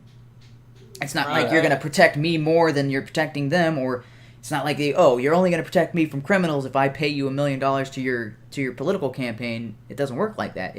It's protection for everybody. There's no special privileges. There's no rationing of anything. It's like, hey, this is protection for all people, so I don't need to donate billions of dollars to a political who's going to say, hey, I'm going to make sure the cops protect everybody. And you're like, why do I need to get this guy elected? Why do I need to invest millions? Because there's nothing for me to gain as an individual. But if you're like, okay, this politician is going to give subsidies to my company, all right, that's worth investing in. That's worth sinking money into politics.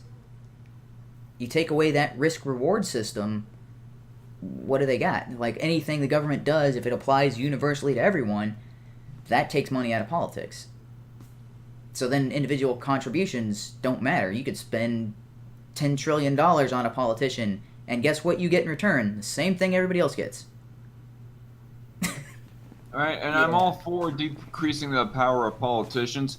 I guess a person could say that I'm overall neutral. I mean, I guess by principle, I would be for getting large sums of donations out of politics. I mean, I think that people should obviously be allowed to donate somewhat of a currency to campaigns. I mean, that's probably a no-brainer thing that I just mentioned there. But that said, I think that for me personally at least, there are bigger issues than what funding, where does a politician's campaign funds come from?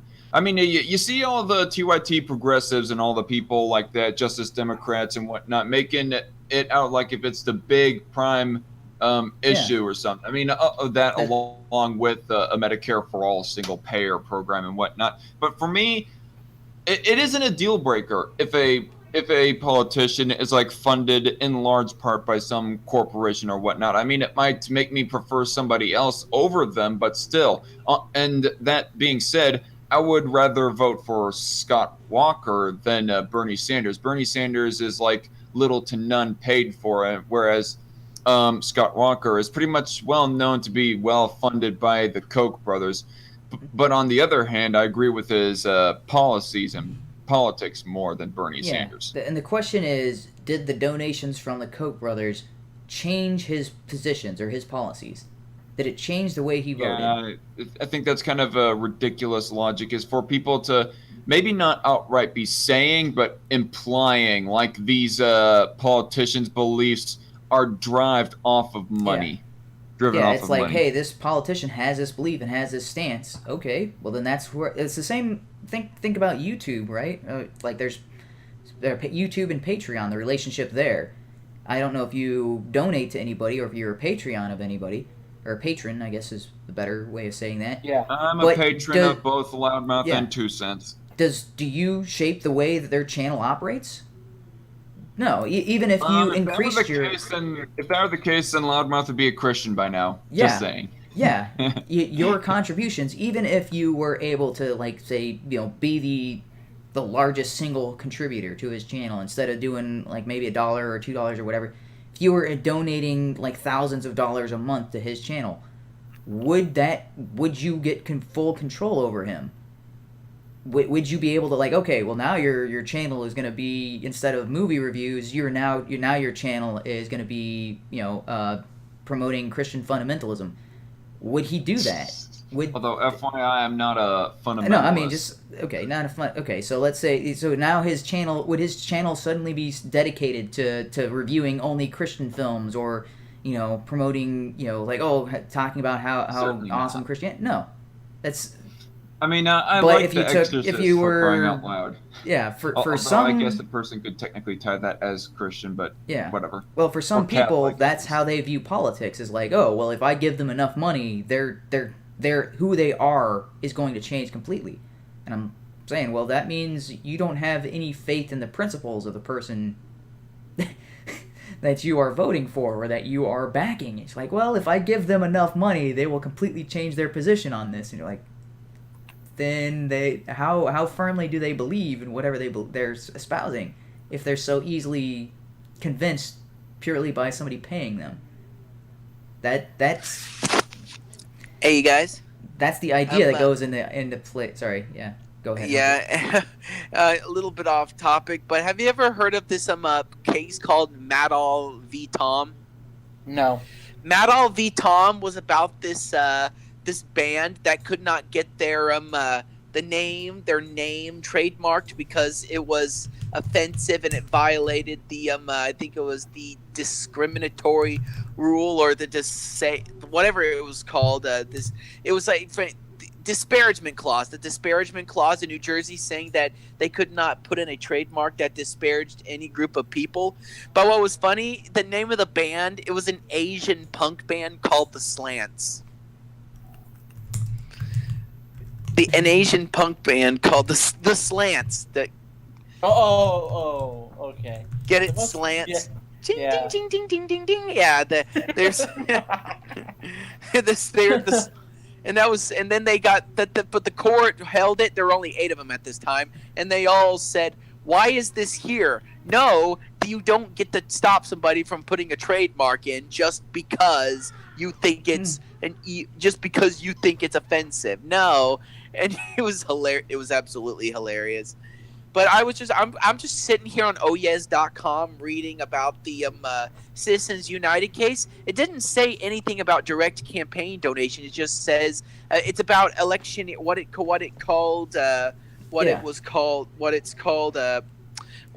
the word for it? Oh yeah, electioneering communications, aka it was by the BCRA, the Bipartisan Campaign Reform Act. Because the documentary by Citizens United was playing in theaters and select locations and stuff like that, so it wasn't considered a political ad or a political move, so it wasn't counted as political contributions towards the Clintons' adversaries or whatever, and they were saying, oh, it should be considered like that, and then on those grounds, that means they spent too much on it.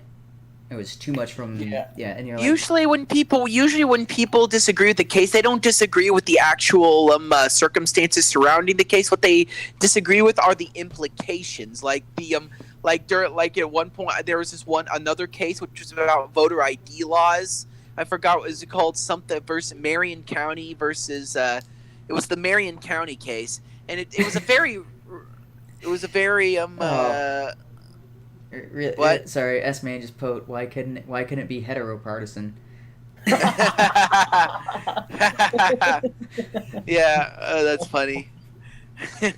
Good one. Anyway, this case is essentially held that Indiana held that yes, they could, the voter ID laws which actually Indiana had put in were actually very stringent. I actually talked about this case, and the far left teacher in the class said, yeah, listen, this law is very lax, okay? I would have no problem with this voter ID law, but it was the implications, because other states like Wisconsin and Alabama, they created extraordinarily strict voter ID laws. And I think what the thing with Citizens United is that they believe it has really bad implications.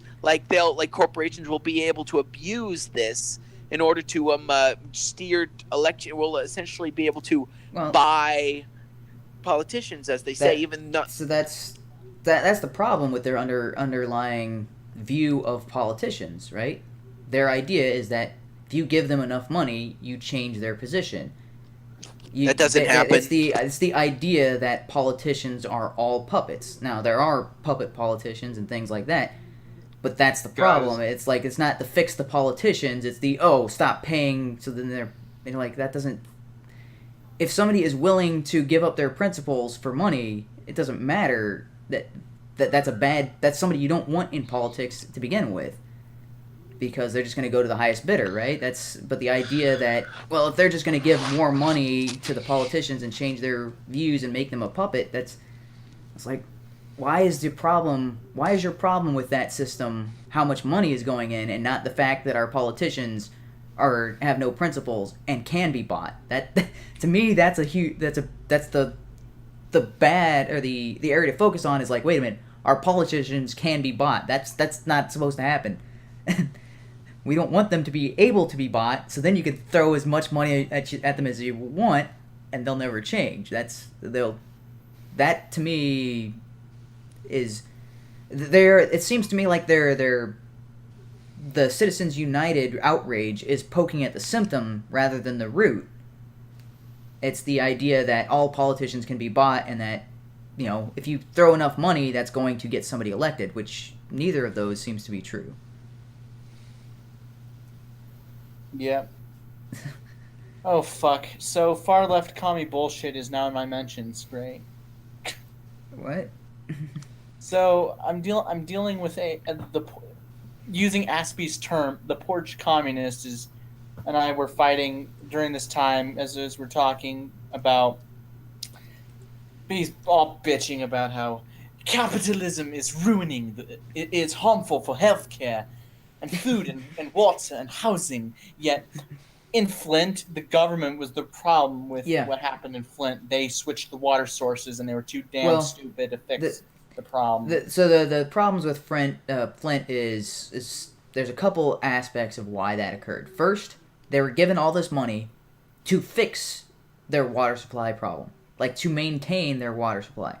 And instead, they decided to use that on other areas, like paying pensions for people who were no longer working and were no longer benefiting the people of that area. So not only are they not paying to maintain their existing water supply, they also... what you're talking about right there is when they switched and had the problem, that is the catastrophe that could have prevented had they actually done what they were supposed to do in the first place, right? If they had done what they were supposed to do in the first place, that little switchover, it would have caused a temporary issue, and then it could switch right back. Problem solved. Okay, our bad, our mistake, one day where your water was bad. Now they got a situation where they can't fix the water because it's it's so degraded through the whole thing. And Hey, there was also a former case right before Citizens United, which was actually reversed by Citizens United, called Austin v. Michigan Chamber of Commerce, which held that political speech may be banned based on the speaker's corporate identity, and they actually reversed that in Citizens United, saying that you cannot do that. You cannot do that, just because of. Because then it means you don't work for this place if you want to have a political voice. If you want to have a voice in politics and you want to have your opinions heard and you can't work for XYZ company, or that's kind of a problem. Like, everybody should have an equal voice regardless of where they work or where they get their money from. Well, provided they're not getting their money from illegal activities, I should say. But I forgot what we were talking. So the Flint, Michigan issue, it was a huge problem of government oversight to begin with, and it was exacerbated by a calamitous event. So it's like, and people focus on the calamity, like, oh hey, this whole thing is capitalism fault. I'm like, or what?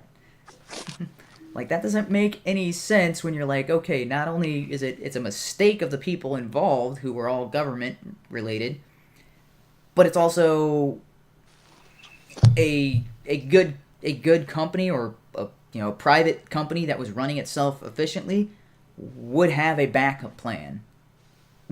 Otherwise, that whole company would go under and would be replaced by one that could actually fix the water and get it working. That's how it works in the private industry, or the I guess non-government industry, because apparently call a company a public company is separate in meaning from private versus public sector, which that's a whole headache. And some autistic person got on my comments and was like, oh, this is a public company, so they're talking about the Google, and I'm like, yeah, no offense to the autistic people in the chat, but the autistic guy is like, oh, that is a public company, and I'm like, but the Second Amendment and the First Amendment doesn't apply to publicly traded companies. It means public versus private sector. It's talking about government versus non-government. You are misapplying the First Amendment to say that it applies to public companies. What I missed? Quickly, Red Feather 1 asks, did you guys see that Peter Stroke, or I don't know how to pronounce that fucker's name. I think it's pronounced Strock. Apparently, he raised $322,000 on his GoFundMe after being fired. Who is that? Peter Strock. Wasn't he that guy? Name doesn't ring a bell. Peter Stroke. Fuck. Darkon and I were... So who is he and why was he fired? Is that... Darkon, weren't we talking about that on about Kavanaugh and Strock was involved? I can't remember exactly. Oh yeah, Red Feather did mention... I think there was at one point we were like on a different subject. It might have been that episode, but Red Feather did mention Peter Strzok. Yeah. Okay, that still doesn't help me here. Oh, I'm gonna upload the third video, then I'm done for the day. Name does not ring a bell. Yeah, because I saw your video. That's the FBI dude. What? Yeah, I will watch those videos later, Voltaire, because I saw one. It's titled "Libertarian Autism." Which so wait, you say how much did he raise on his GoFundMe, or $322,000? How? I have no idea.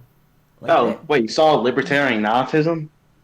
Your video was called Libertarian Autism. I'm gonna watch that later.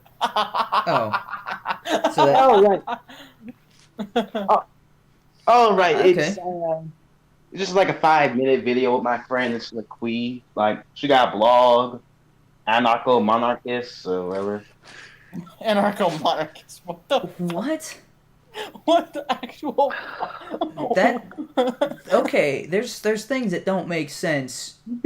That's not an oxymoron.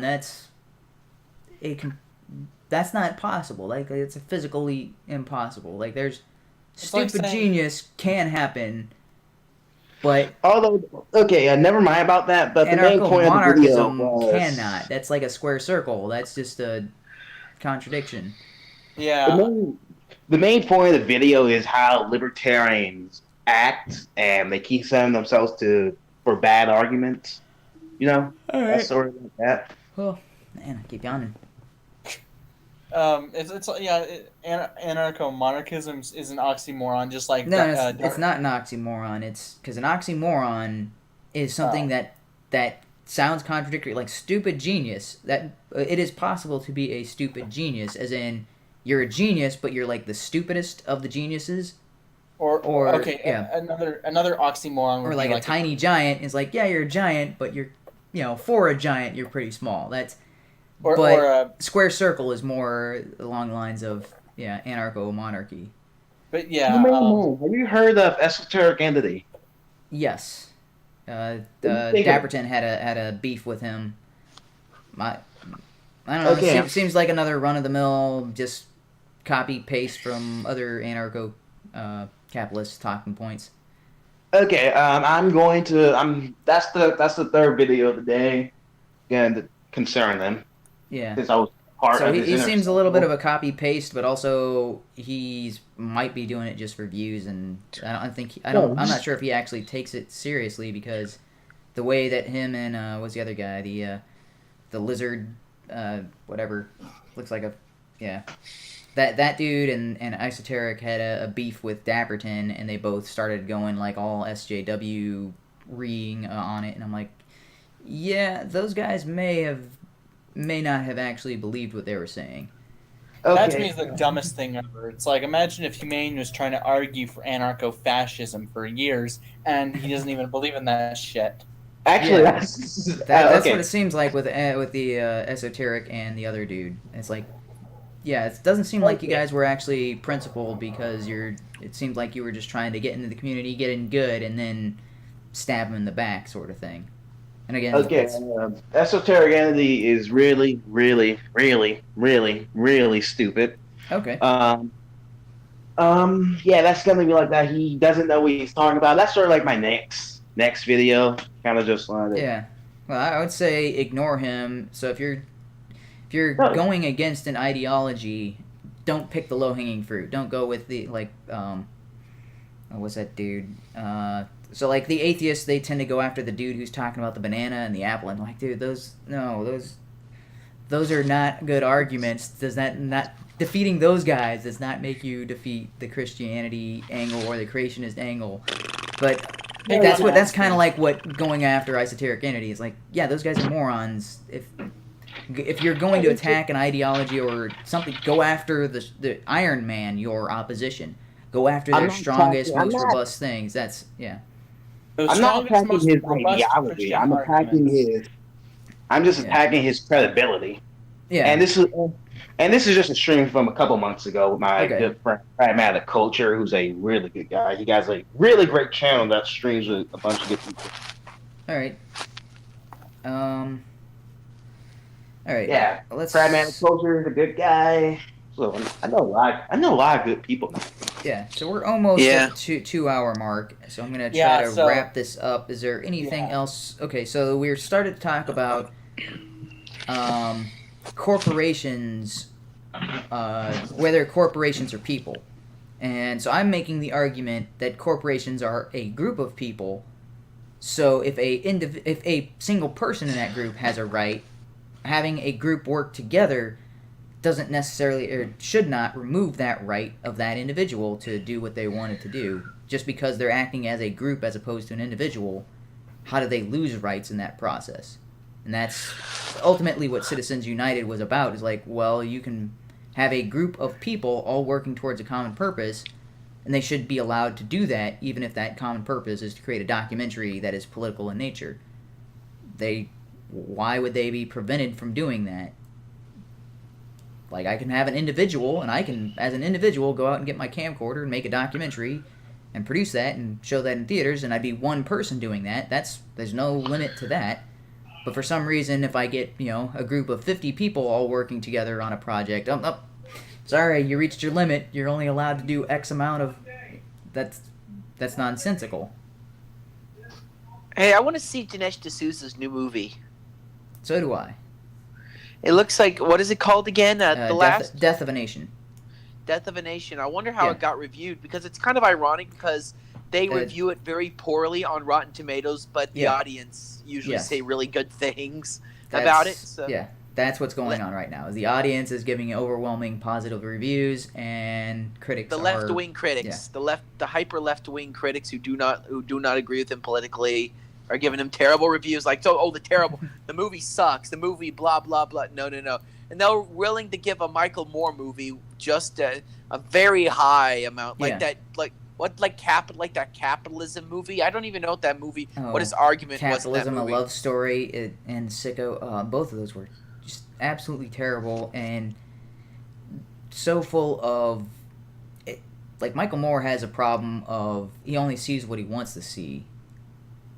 He's also not even human.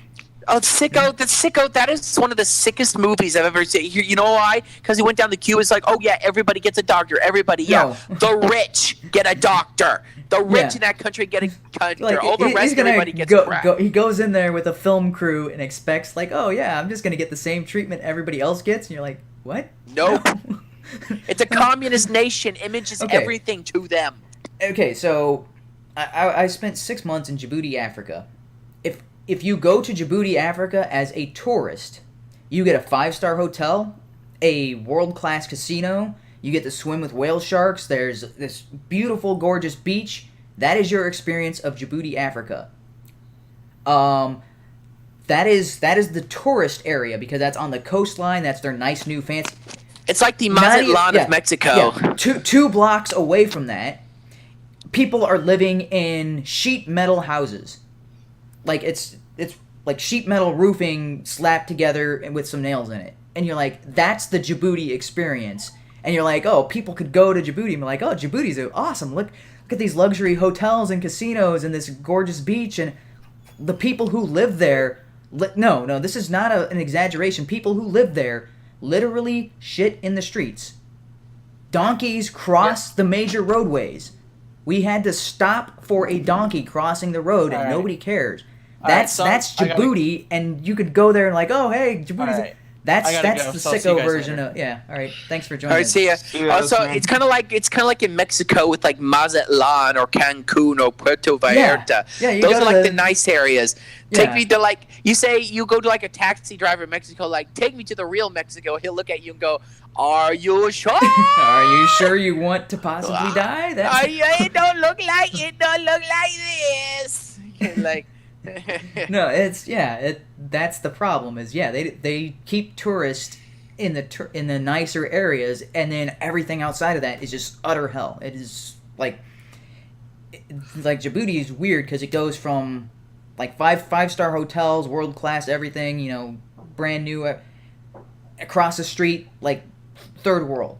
It goes from first world to third world. There's no like, oh, hey, this is moderate. There's no middle class. It's like either just goes from America to shithole country in like 2 seconds, huh? Yeah, that's it. Like literally 2 blocks away, it's shantytown. It's not like, and there's no in between. There's no middle class area. It just goes nice tourist area. That's what they want everybody to pay attention to, and then like a couple little parks, and then 2 blocks later, dilapidated buildings, kids running around the street, so it's one of those cultures or one of those areas where you don't keep your wallet on you, or if you do, you make sure it's like one of those locked wallets or whatever, because kids will come up to you and they'll ask you for candy or whatever, and then they'll distract you with something like, oh, hey, mister, buy this from me or whatever. Meanwhile, their buddy is picking your pocket. That's everywhere. So it's rampant in that, and you're like, I can see the hotel from here. I can see the casino. It's right there, and I'm in this area where it's pickpocket and donkeys are crossing the street. People are, so it's also one of those places where they don't really have driving laws down, where people will like, you're in my way, I'm gonna go up on the sidewalk and then pass. Pedestrians have to move out of the way because my car is going up on the sidewalk whether they want. Yeah, what would scare me about it's essentially Djibouti, Africa's like one big giant Compton. Sure, I've never been to Compton, but I know enough about it. The thing about black neighborhoods that would scare me the most is not the gang members, but the pit bulls They have their stray pit bulls roaming around these Yeah. areas because they're very cheap dogs, and people have them. And the thing is that it's always about the owners. The owners decide whether or No, not they're good it's- dogs. And I'm like, well, they're a lot. Most of these owners are really crappy, so these dogs are dangerous. Like these big, Yeah. giant, unneutered male pit bulls with massive skulls that can crush you, and then they'll chase after. They're not slow either. They're really fast. Yeah. And the thing about pit bulls, the reason why they're not used by police officers like German Shepherds is yeah. because they're stupid. They are very stupid and dogs. despite what people say, even a properly trained can turn on you at a moment's notice. Yeah. There's so many accounts of this with pit bulls and with certain dog breeds. It's just I'm making a video about it actually. Yeah. May the Lord have mercy on my soul. I know what everybody's like gonna say too. that's the reason they go with German Shepherd, Golden Retrievers. I think sometimes Doberman Pinschers, but mostly it's like certain dogs. They're built for it. They're made for it. Well, also German Shepherds are really good at detecting Here's the interesting and thing about identifying pit certain bulls. smells.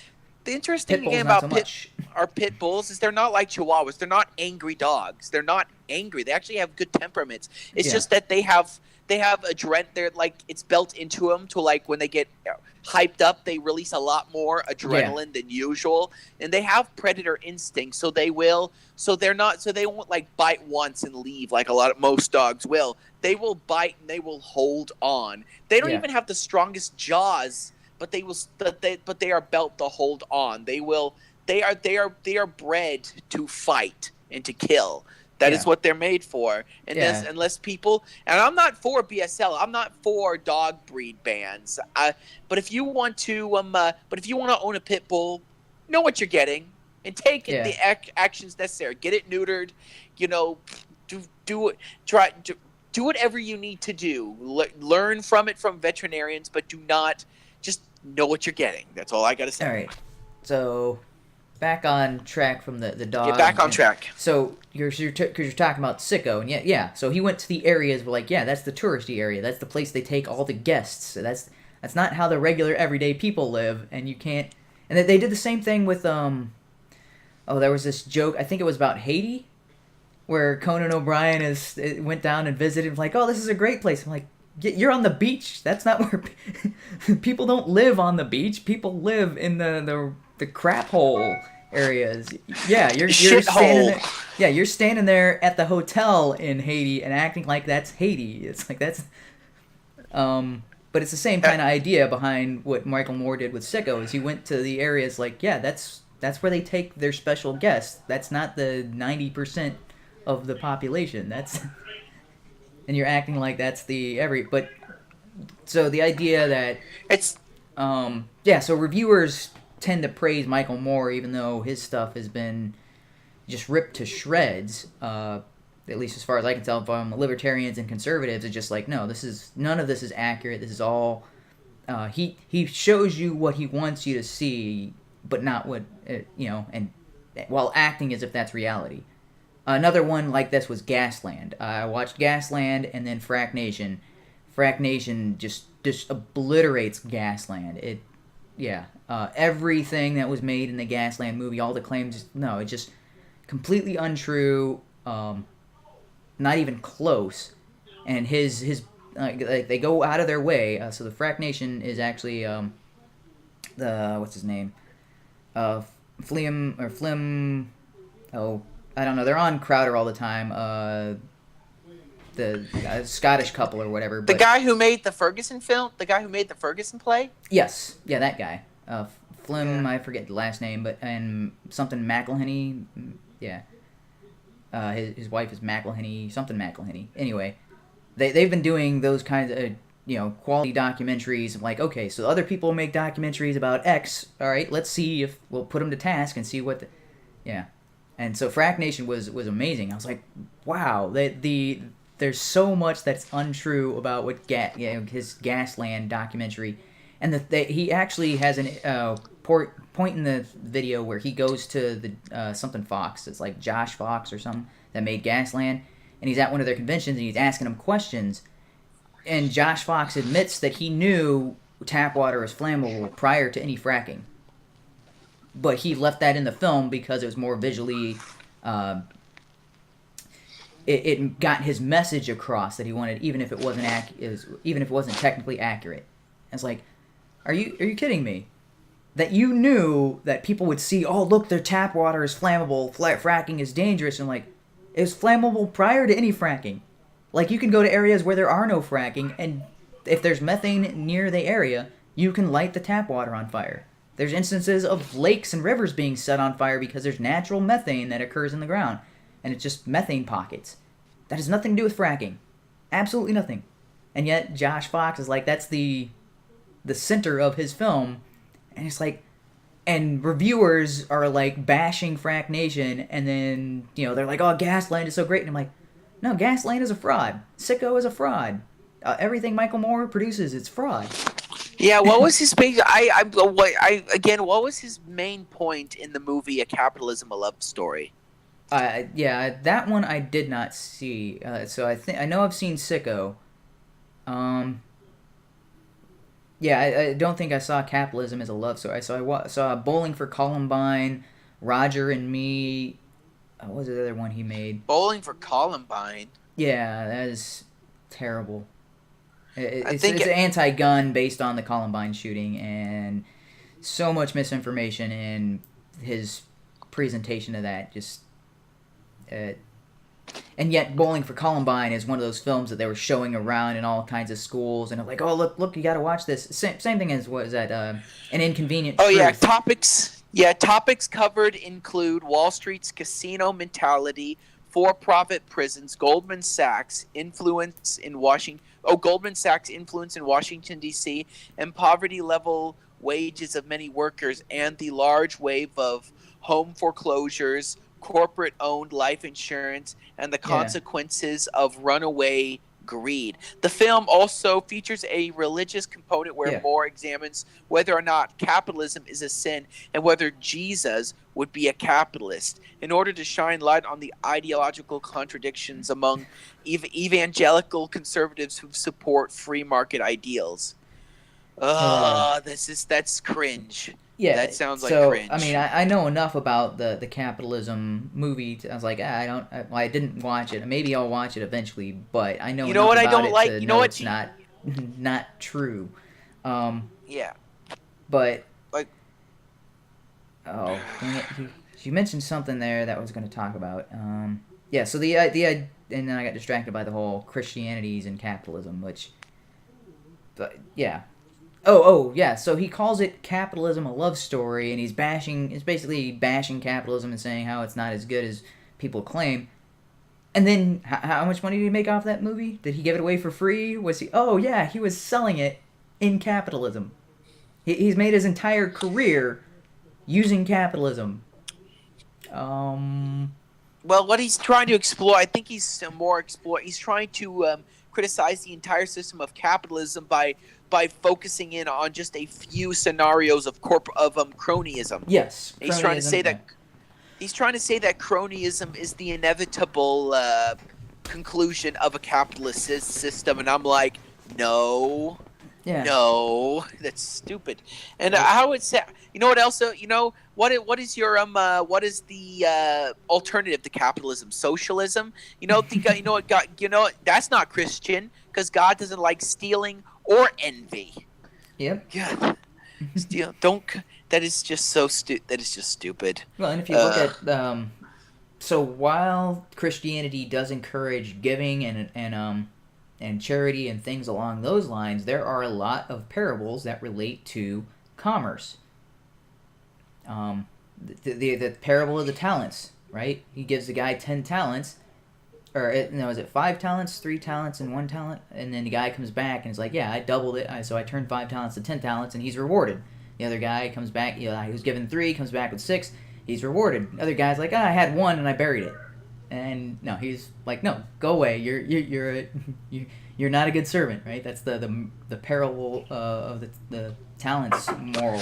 Yeah. All right, my phone's running out of batteries. Okay. I gotta go. Yeah. So I mean, and there's a lot of things he talked about with commerce, and all right, bye. That would actually considering the stance of free trade and voluntarism and voluntary exchange of goods and services and good stewardship of what you own, yeah, Jesus would be behind capitalism. Would Jesus be supportive of corporatism and the abuse that comes in what you're talking about? This going back to what I was talking about. So. Huh? I wouldn't think so. Yeah, so he wouldn't be behind that. And going back to what I was saying about having enough money versus having, because having enough money to meet your basic needs, that's going to make you more happy than not having enough to get by. That's kind of a given. But there's no amount of money on top of that that will increase your happiness. Once you have enough to meet your basic needs and maybe a little bit more, you're good. Getting 10 times that amount is not going to make you more happy. And in fact, that studies have shown that it actually kind of makes people more miserable because they thought money was the solution to happiness, and then now that they're like, oh well, I've got my minimum level of happiness, and now I keep adding money, and I'm not getting more happy. Oh no, money doesn't buy happiness. And it's like, yeah, money can buy happiness up to the extent where your needs are met and you have enough to live. You can live comfortably. Beyond that, money doesn't buy you much in the form of happiness. And actually, there's this really, really amazing story by Roald Dahl, and I'll kind of end with this. So Roald Dahl is the guy who wrote Charlie and the Chocolate Factory. He also did the BGF, right? My Big Giant Friend.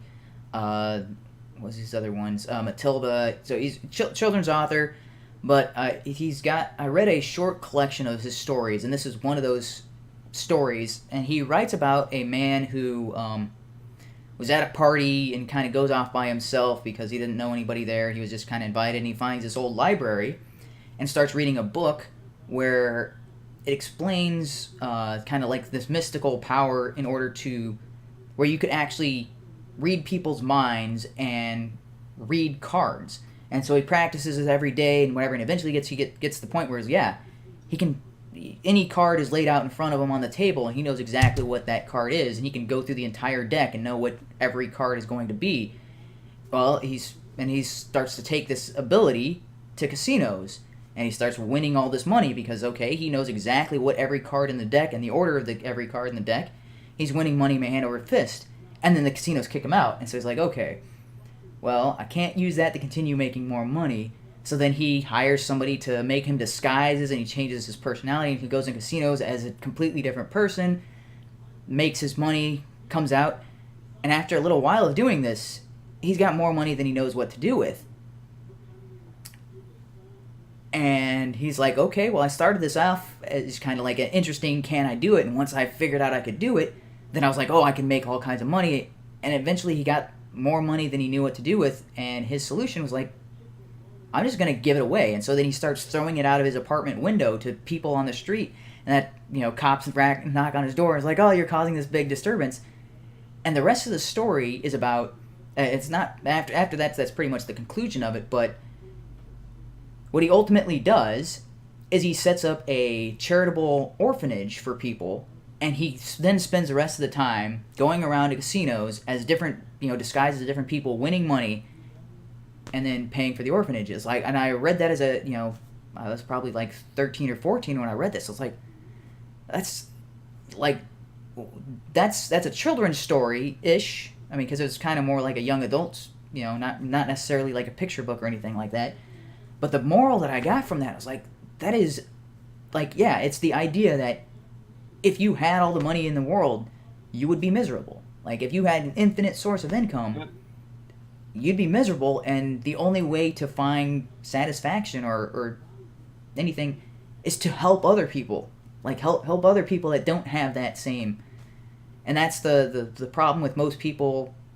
They don't get to that. They don't see, oh, well, now that I've got enough for myself, my job right now is to help other people to get to where I am. Instead, they're like, oh, well, I need more, I need more, I need more. And it always struck me odd, because I know Ayn Rand talks about the love of money, and it's a brilliant speech. I think everybody should read this. It's from one of the characters in Atlas Shrugged. You can look this up. It's talking about the love of money is the root of all evil. It's a brilliant speech explaining what money is. But I think she gets it wrong in saying the love of money, because there is a limit to what you can personally do, what you can personally accomplish, what you can produce with an amount of money. And if you get more money than you can use to successfully produce with, that's a problem. And that is a source of a lot of corruption and a lot of evil, which is, I mean, I guess essentially that's what this kind of argument was coming down to, is money and politics. So the problem there is if you get more money than you earned, it has a tendency to corrupt. It has, there's a tendency to waste it, to misuse it. And the idea is you should only have enough money to what you can use it successfully or to produce with. And having more than that is a problem. Having less than that is a problem. Having more than that is almost equally a problem. And that's when you get into the area of greed or the love of money over helping other people or over what is good for your soul or what is good for you and what is good for everyone else. It's like when you start to put money ahead of everything else you could be doing. That's where it becomes the problem. Right. Okay. So yeah, that's... I also want to expound on the idea of if you're a Christian, you gotta be a freaking communist or something like that. And really, I heard Brandon saying something along those lines as well. And I get tired of people just constantly saying that Jesus was a communist, or if you're really a loyal follower of Christ, that you have to be a communist or a socialist or something like that. The thing is, they cannot quote a single verse of where Jesus or some other prophet outwardly commands a person to gather up a mob and start stealing rich people's stuff, or use the government to steal rich people's stuff, or anybody's stuff to spread out that wealth more. I mean, by philosophy, I like to think of it this way. By philosophy, yes, Christians should in a way be communists, because we're supposed to I mean, in a perfect world, everybody should be sharing with everybody each other's stuff so that nobody is needy. But realistically, that isn't the case. So that is why that we are all capitalists. And on the realistic standpoint of things, on the practice, where is the verse that tells us that we are supposed to be using the government or the mob rule to steal people's stuff? They cannot mention a single one. And I bet that Brandon cannot mention one either. No offense to Brandon if he ever watches this. Because it doesn't exist. Yeah, and so the problem there is they've got it in their heads that socialism is it is charity. It's how you help the needy. Which, when you look at examples from the Bible, it is... Also, I also would like to add, that yes, there are commands from Jesus that you should donate, but there's a difference between private charity and public seizing of So and that's the big difference, that they don't have that. They haven't made that distinction in their minds. They're like, oh, well, if Jesus said you should give all your money to the poor, those people aren't giving their money to the poor. We need to make them. Now, there's no instance ever where Jesus says, hey, you're not doing the right thing, I'm going to make you do the right thing. The closest that I can think of is when he goes into the temple and sees the money changers and then starts just trashing the place. Even then, that is the closest I can get to, but that is because this is for a specific purpose, and you've corrupted that. Yeah, even then, I still look at that as more of the case of people corrupting a place of worship than people doing private transactions. Yeah, and well, if you look at what he was actually objecting to, because he was friends with tax collectors, he was friends with people who had money and things along those lines. So it wasn't necessarily, because Joseph of Arimathea was a very wealthy man. Lazarus was very wealthy. There's Zacchaeus was very wealthy, and so it's not wealth in general. And what's the other guy? It was a Cornelius, right? These were wealthy men in their age, and Jesus didn't condemn them for, and the disciples didn't condemn these people for being wealthy. But when it came to the to the money exchangers and the merchants inside the temple, that was a problem. And people point at that as oh, he was against commerce. I'm like, no, he's against religion being used to steal people's money. He was against his father's name, right? So he's against Christianity or Judaism at the time. Everybody, Yeah. keep in mind that Jesus was shouting out loud, "You have turned my temple into a den of thieves." He was not shouting Yeah. out loud, "Go Marxist Leninist" on everybody's ass. Yeah, they were using religion to steal people's money. That was his problem, and that's my problem with a lot of organized religion. Uh, Using religion to steal people's money. That's, I mean, those mega churches and all that sort of thing. That there's countless examples of religions doing this today while claiming to be Christian, which yeah, it's like, well, if Jesus was alive, he'd be in your places ripping down all this stuff and say, no, you are corrupting this. You're using this for something that's not its purpose. But going back to the idea of, so there are examples of charity, go and sell all that you own and give it to the poor.